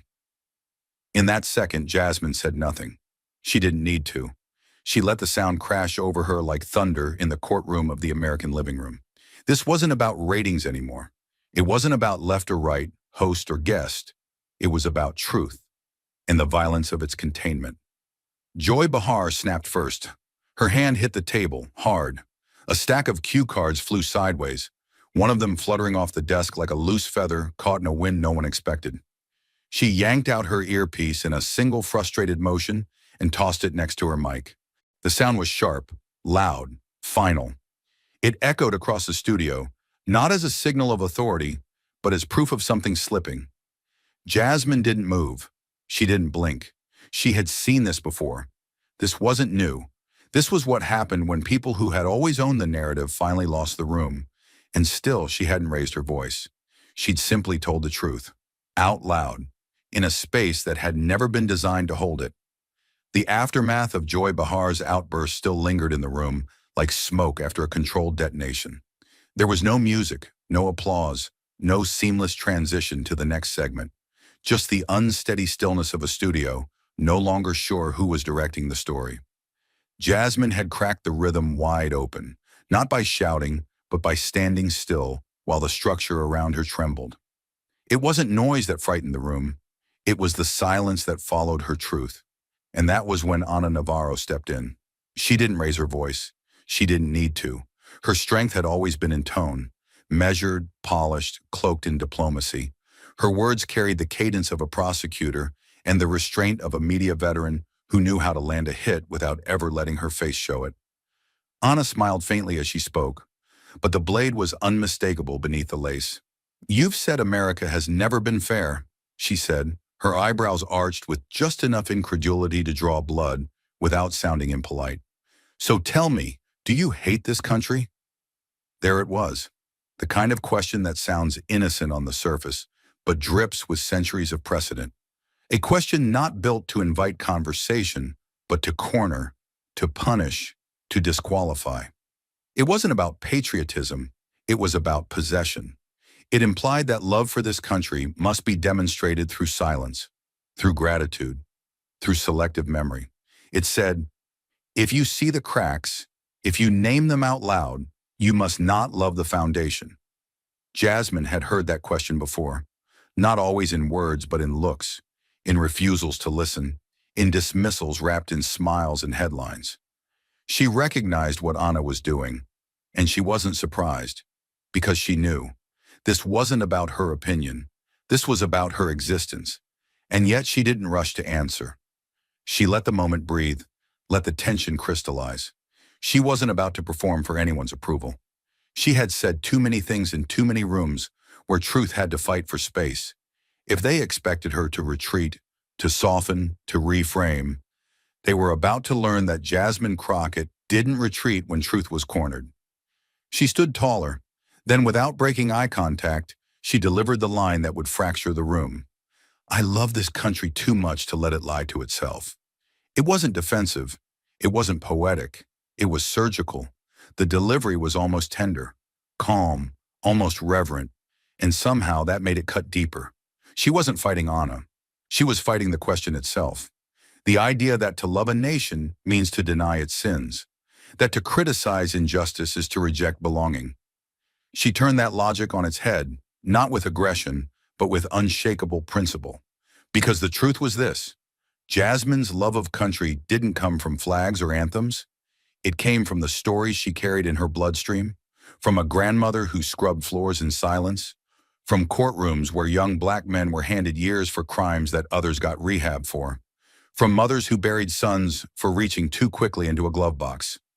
Jasmine's love of country was earned, paid for, and not one person at that table could tell her it wasn't real. She leaned forward slightly, her voice dropping, not to lower volume, but to focus it. Frederick Douglass asked in 1852, "What to the American slave is your 4th of July?" The name Frederick Douglass hit the air like a stone breaking glass. The quote, razor sharp in its historical accuracy, silenced everything. It wasn't just a reference, it was a reckoning.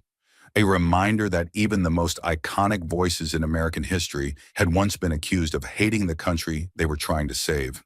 And Jasmine had just drawn a straight line between that legacy and the studio she sat in. She didn't raise her voice. She lowered the temperature. And somehow that made everyone in the room feel like they were suddenly sitting too close to a fire. The silence that followed wasn't awkward, it was sacred. Not a soul stirred. Even the hum of the lights seemed quieter. Something deeper had entered the room.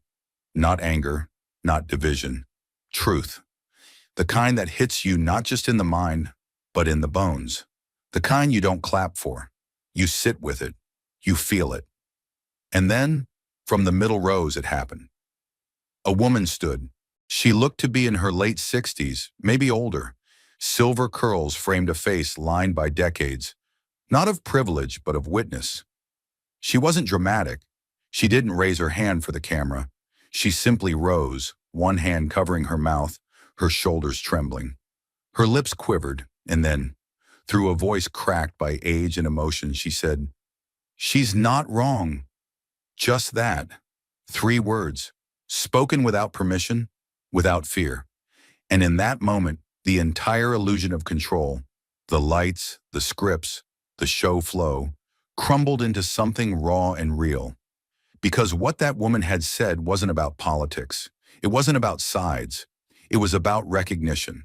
The kind of recognition that can't be forced and once felt can't be undone. Jasmine turned toward the woman, but said nothing. She didn't need to. The truth had already been witnessed. It had found a landing place outside of debate, outside of spin. Back in the control room, chaos erupted. "Cut the feed," the director hissed, yanking his headset tighter. His voice was sharp now, nearly panicked. "Go to break. I said cut to commercial. Now." But the producer didn't move. Neither did the floor manager. The technical director, eyes wide, fingers hovering over the transition switch, just stared at the monitor in front of him. No one spoke. Because what they were watching wasn't television. It wasn't performance. It was a country being asked to look in the mirror. And this time, the mirror refused to crack. They could cut the cameras, but they couldn't cut the moment. And deep down, they all knew it. Even Anna, even Joy, even Whoopi and Jasmine. She sat still, not victorious, not vindicated, just unmoved. A woman who had told the truth and let the truth do what truth always does. Make people decide who they really are. The moment after Douglas's name was spoken still hung in the air, like the ghost of a thunderclap that hadn't quite faded. The woman in the audience who had stood to say, "She's not wrong," remained upright, her presence quiet but immovable. For the first time since the segment began, there was no host rushing to speak, no cue card being shuffled, no control room instruction that could hold. Everyone in the room had felt something shift, and it wasn't just tension, it was control. Jasmine had it now, not because she demanded it, but because she had earned it, word by word, truth by truth, wound by wound. And yet, even in that silence, there was another edge waiting, a final probe, a last attempt to reduce, contain, or rationalize the tidal wave Jasmine had just unleashed. This time it came from Whoopi, but it didn't come with force. It came soft, almost genuine, as if even she, the seasoned sentinel of the View, had begun to wonder if the show wasn't just slipping out of their hands, but into something more honest. She looked across the table, voice tempered by age and experience, and asked slowly, "What is it you want?" It was a deceptively simple question, and it could have come from anywhere, a parent, a critic, a president. But here on this stage, asked at this hour, it landed with profound weight. Jasmine didn't move. She didn't blink. But you could feel her take it in, fully, deeply. She knew the trap that sometimes sat beneath questions like that. Asked not to listen, but to dismiss the answer. Asked not to understand, but to corner the speaker into sounding unreasonable. But this felt different, not entirely safe, but real. So she answered, not with volume, but with clarity, with the voice of someone who had waited years for someone, anyone, to ask and mean it. "I don't want censored silence. I want conversation without fear." There it was, not a slogan, not a rebuke, not a carefully engineered soundbite, just truth. A truth so rare in its directness, so stripped of ego or spin, that the audience didn't know whether to clap, hold their breath, or just let the words wash over them like the first honest sentence spoken at a funeral. Jasmine's gaze didn't waver. She didn't look around to see how it landed, because it wasn't for approval, it was for recognition. And when she saw Whoopi pause, eyes narrowing slightly not in judgment, but reflection, Jasmine knew this was the time to go deeper. She didn't have many seconds left. The producers were already fidgeting behind the cameras. But she had one last story to tell, one that explained everything without needing to argue a thing. Her tone didn't shift, but her tempo slowed, like the weight of what she was about to say had to be carried properly. There was a case in Dallas, she began, 2020. And now the room was quiet again. Not because she demanded it, but because every person in that building knew that this was no longer television. This was testimony. Cops stormed the wrong home, she said, handcuffed a father, terrified two children. And when they realized their mistake, there was no apology, no accountability, just silence. Not a single officer disciplined. The words were not embellished. There were no dramatic flourishes. Just the raw, steady recounting of a truth no one could argue against. But beneath her calm delivery was something deeper, something older than policy and older than politics. Pain, not just hers, but inherited, carried, the kind that doesn't just shape a person's voice, but their very sense of what the truth costs. She let the final line hang. Not a single officer disciplined. She didn't look at Whoopi. She didn't look at Sunny or Joy or Anna. She looked at the audience, not to perform, not to provoke, but to place the story directly where it belonged, in the hands of the people who needed to decide what to do with it. For a moment, nothing happened. Then from the far left side of the audience, movement. A woman, white, mid-50s, dressed plainly in a denim jacket and loose-fitting slacks, stood up. Her hands trembled slightly, but her expression didn't. She raised one palm and began to clap. Once, twice, steady. Not because she was caught in emotion, but because she had heard the truth and it demanded acknowledgement. Two others joined her, then five. Then it was like something broke loose, like the oxygen in the room had been waiting for someone to breathe first. A row of people rose from the back. Then another row. Applause. Not the kind that comes from entertainment. The kind that comes from release, from recognition, from finally hearing someone say aloud what they had whispered to themselves for years. And then from the middle rows came the voice. A man in his 40s, white shirt, dark blazer, beard dusted with gray, rose to his feet. His hand cupped around his mouth as if what he had to say needed to be delivered directly. Not just to Jasmine, but to the whole damn country. Keep going. It wasn't a plea. It was permission. It was what the segment had never planned for. An audience no longer willing to return to silence. A studio that no longer accepted the trait of comfort for compliance. Jasmine didn't move. She didn't bow. She didn't even blink. She just stood in that moment, eyes forward, spine straight, letting the noise swell around her. Not because she needed the validation, but because it proved something she had said at the very beginning. When people silence you with laws, with airwaves, with stereotypes, then speaking becomes a revolutionary act. And now the revolution had begun, not with fire, not with fists, but with truth, spoken out loud and echoed by those who had finally been given the courage to say, "Let her speak."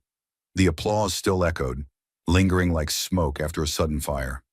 The studio had tipped into unfamiliar territory, no longer a set, but a space charged with something raw and unmanageable. Jasmine had not only taken control of the narrative, she had exposed it, stripped it of its packaging, turned it inside out, and in doing so, she had held up a mirror too clean for comfort. But just as the wave of support began to rise, there it was, another snapback, a pressure valve desperate to reassert itself.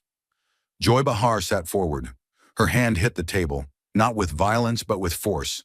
Her voice cut across the room, sharp and biting, like a whip cracking through the moment before it could land fully. Are you just building a political brand so you can run for something bigger? There it was, the reduction, the frame, the insinuation that everything Jasmine had said, every truth, every lived experience, every injustice exposed, was nothing more than career calculus. It was an old trick, a trusted one. When a woman of color speaks too clearly, strike her not for what she says, but why you assume she says it. Undermine the motive. Cast doubt on the sincerity. Suggest that conviction is nothing more than ambition in disguise. But Jasmine didn't look at Joy. She turned her head and stared straight into the camera. It wasn't defiance. It was something stronger. Refusal. "I'm not building a brand," she said, her tone low but full. I'm just refusing to bow to enter the room. The studio froze. Not because she shouted. She didn't need to. Her calm was louder than fury.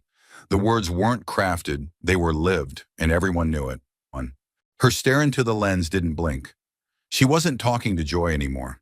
She was talking to every black woman who'd ever been told she needed to soften, to smile more, to wait her turn. She was speaking for the ones who had been too bold, too direct, too unapologetically themselves, and paid the price for it in silence, exclusion, or carefully edited segments that never aired.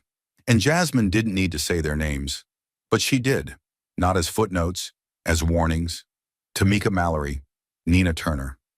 Women who had stood in front of cameras and said what needed to be said, and watched networks and donors recoil because they didn't test well with middle America, because their truth wasn't on brand for respectability politics, because they didn't fit the image, an image never built to include them in the first place. Jasmine didn't invoke them to gain credibility. She invoked them because they should have never been erased. Because this wasn't about her personal story, it was about the system's pattern, and she had just mapped it in real time, on national television. The effect was instant. Joy Behar leaned back, lips pressed into a thin line. She didn't speak again. Not because she had been silenced, but because she had nothing left to say that wouldn't prove Jasmine's point.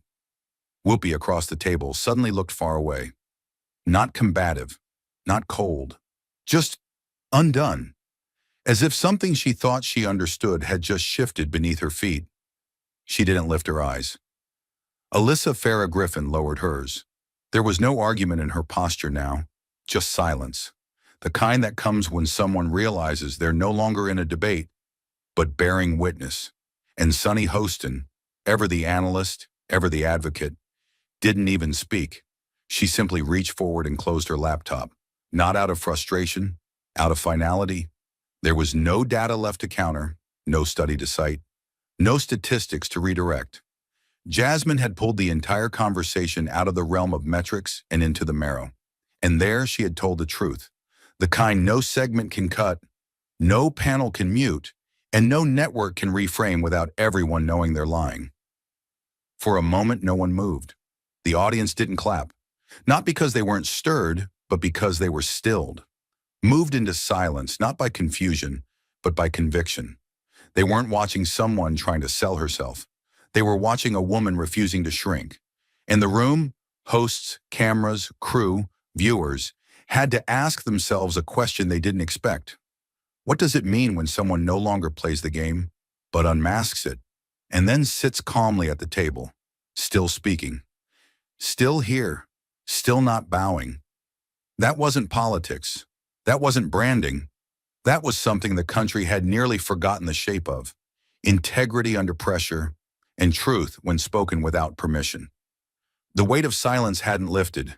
It had deepened. No one dared speak. No cue cards moved. No director shouted instructions. What Jasmine had said wasn't just heard, it was felt. Not as performance, not as politics, but as something undeniable. There was nothing left to argue. No point to rebut. The segment had collapsed under the gravity of one woman's refusal to be reduced. And for the first time in the show's history, no one at the table looked like they wanted the final word.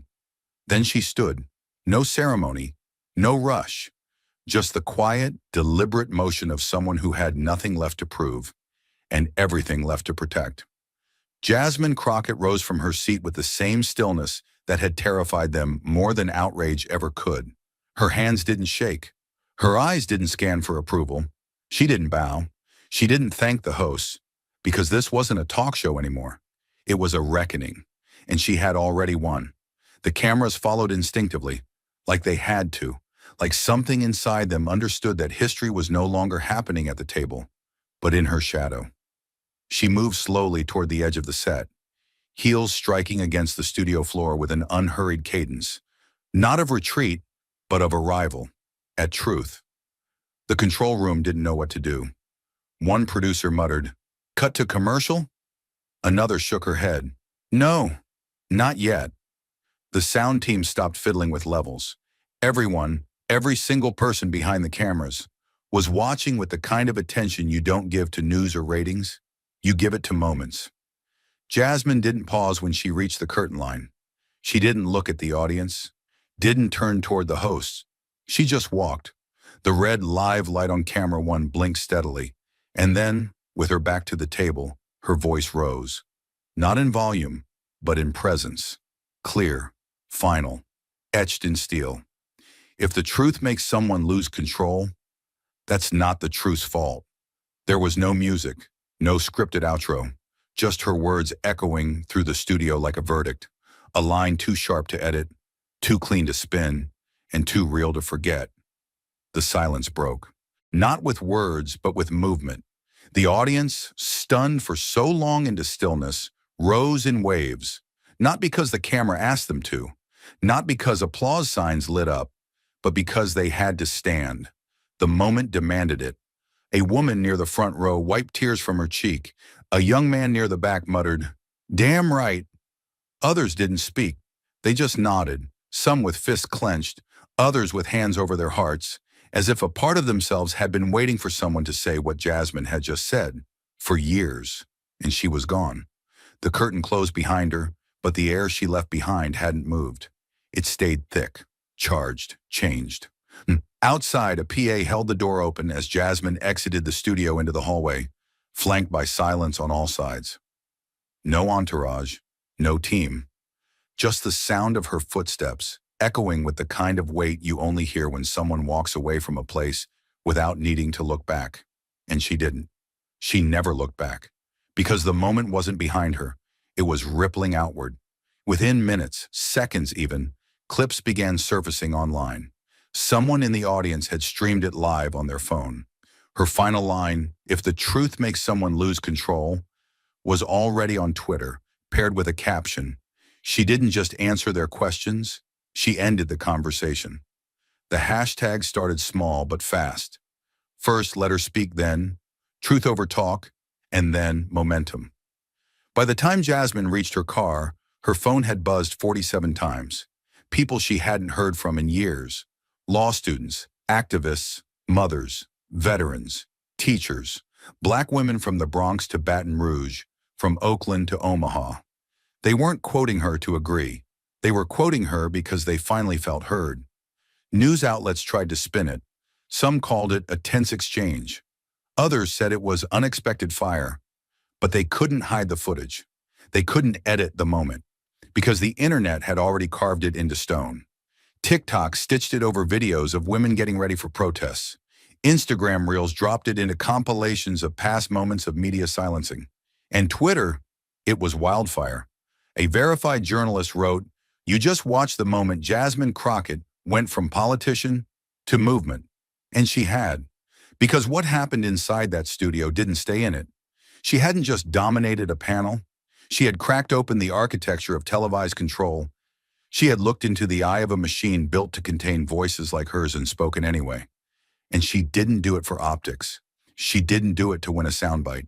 She did it because truth deserves air, even when the air is rigged to suffocate. And in that one quiet walk to the curtain, Jasmine Crockett had made every woman who had ever been told she was too loud, too angry, too political, too much, feel something they weren't used to feeling on national television. Seen. And it didn't end with claps. It didn't end with headlines. It ended with the beginning. Because in that final step out of the studio, Jasmine hadn't just won a conversation. She opened a chapter. One that wasn't about her, but about all the voices that had been bent to fit rooms that were never built for them in the first place. And now, thanks to her, they weren't asking for space anymore. They were taking it. The light behind the curtain dimmed, but the weight of Jasmine's words remained, vibrating in the bones of every person who had witnessed it, live or through a screen. It wasn't the kind of moment that begged for headlines or applause. It was the kind that refused to be reduced. Outside the studio, the night air was cool, indifferent. But inside millions of living rooms across the country, something had cracked. Not a rupture of anger, but a fracture in the old machinery of who gets to speak and who must always explain themselves before they do. Jasmine hadn't stormed out. She hadn't shouted. She had simply told the truth, refused to shrink, and walked. And in doing so, she didn't just end a segment, she exposed a blueprint. She didn't set fire to the room. She let light in. And in that light, the audience saw something they hadn't expected. Not a political brand, but a human being with no interest in asking permission to be one. That is where the lesson begins. Not with applause, not with virality, but with the question her walk-off left hanging in the air. Why did it take this long for someone to say it that clearly?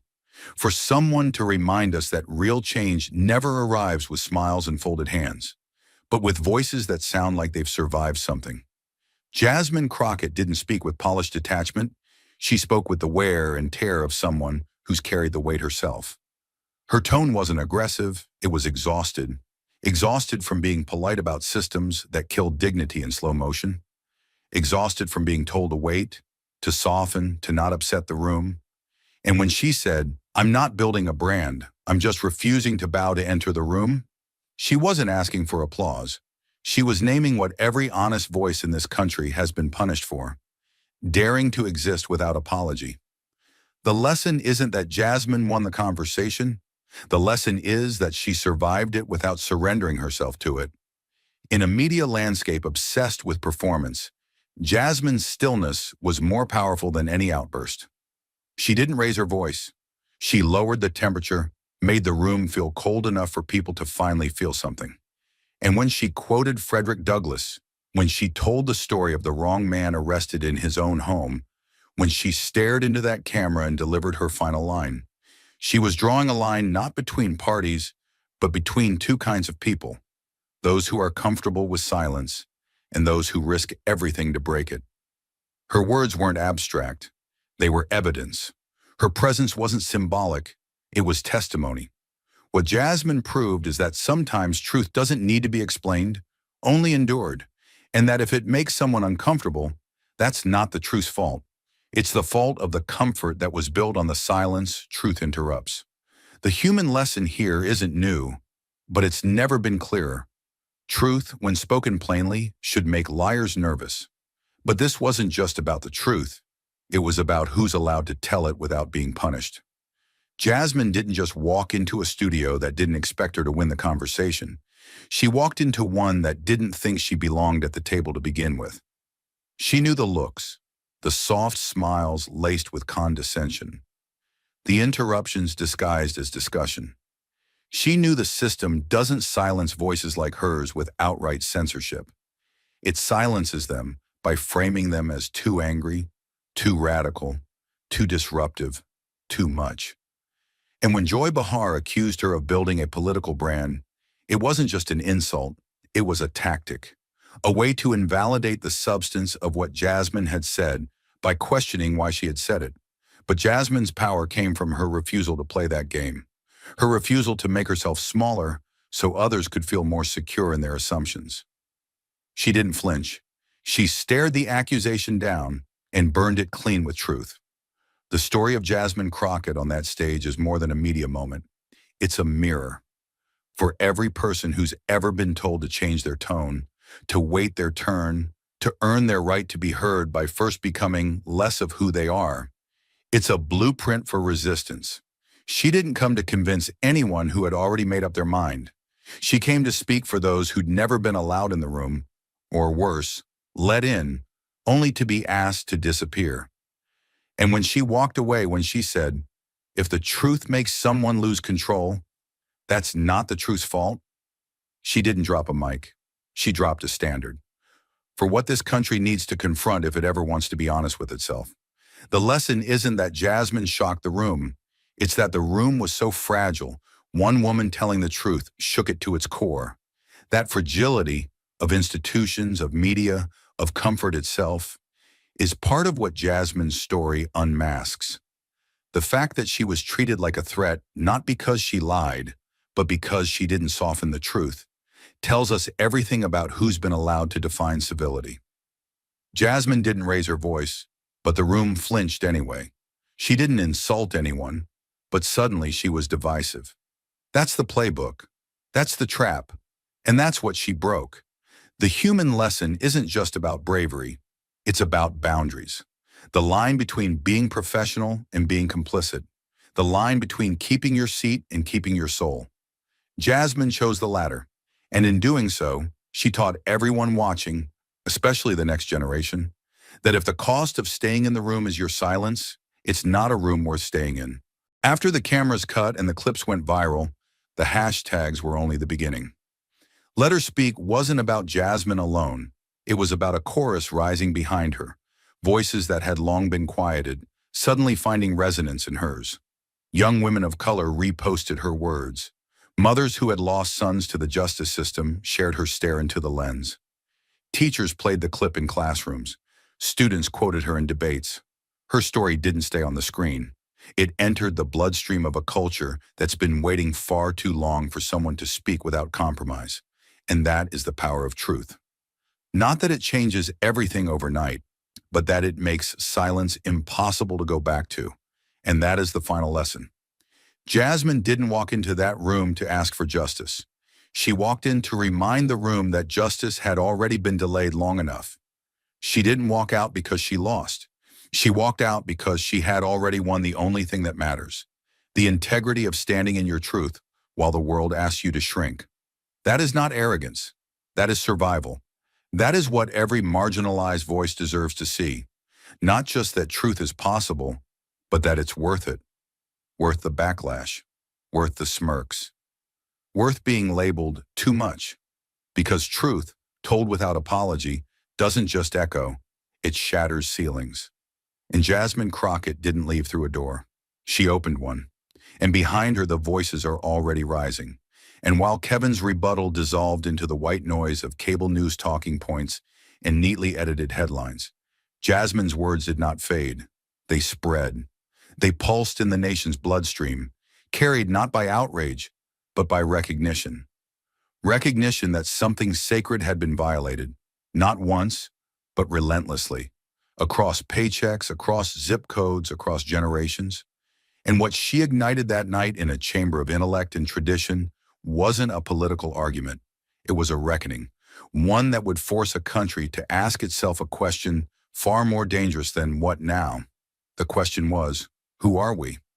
The lesson she left behind didn't come wrapped in applause. It came wrapped in pain, because this wasn't the story of a politician outsmarting a billionaire. It was the story of a nation looking in the mirror and seeing, for the first time in a long time, what fairness actually isn't. We like to pretend the system is imperfect but fixable, that the cracks are small, that reform is always just one more election away. But Jasmine didn't come to patch cracks. She came to show that the house was built uneven, by design, that when a nurse pays more taxes than a billionaire, that's not a flaw. That's a feature of a system rigged to reward proximity to capital, not proximity to community, care, one, or consequence. The lesson, then, is as brutal as it is necessary. America is not broken. It is working exactly as it was built, and that is the problem.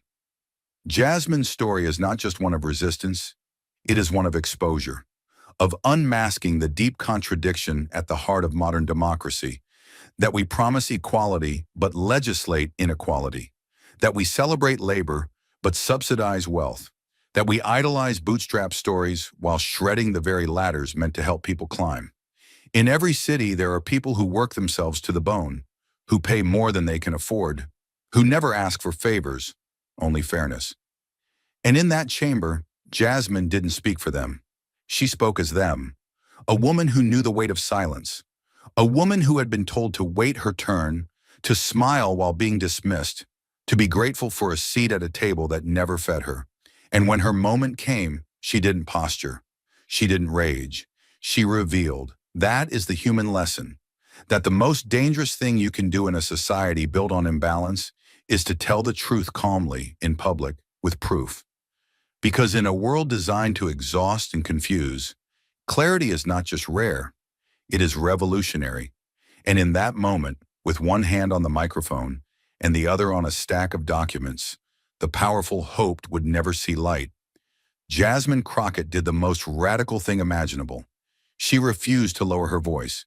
Her lesson was not about economics. It was about dignity, about what we tolerate in our policies because we've been trained to expect so little, about the lie that says fairness is a zero-sum game, that for someone to rise, someone else must fall. She shattered that illusion. She made it impossible to look away. And what followed wasn't just political energy, it was moral energy, a shift, a spark, a moment of radical coherence in a country addicted to contradiction. The lesson is this: you cannot shame people into silence once they have been shown how deeply the system depends on their silence. You cannot put the genie of truth back in the bottle once someone has said clearly and calmly, "This isn't taxation, it's surrender." And so the lesson becomes our burden now. To remember that change is not just policy, it is personal. It is the quiet rage of someone double-checking their pay stub. It is the invisible pain of the retired veteran opening another IRS envelope. It is the moment someone stops accepting that working hard and losing anyway is a virtue. Jasmine's words did not end when the debate ended.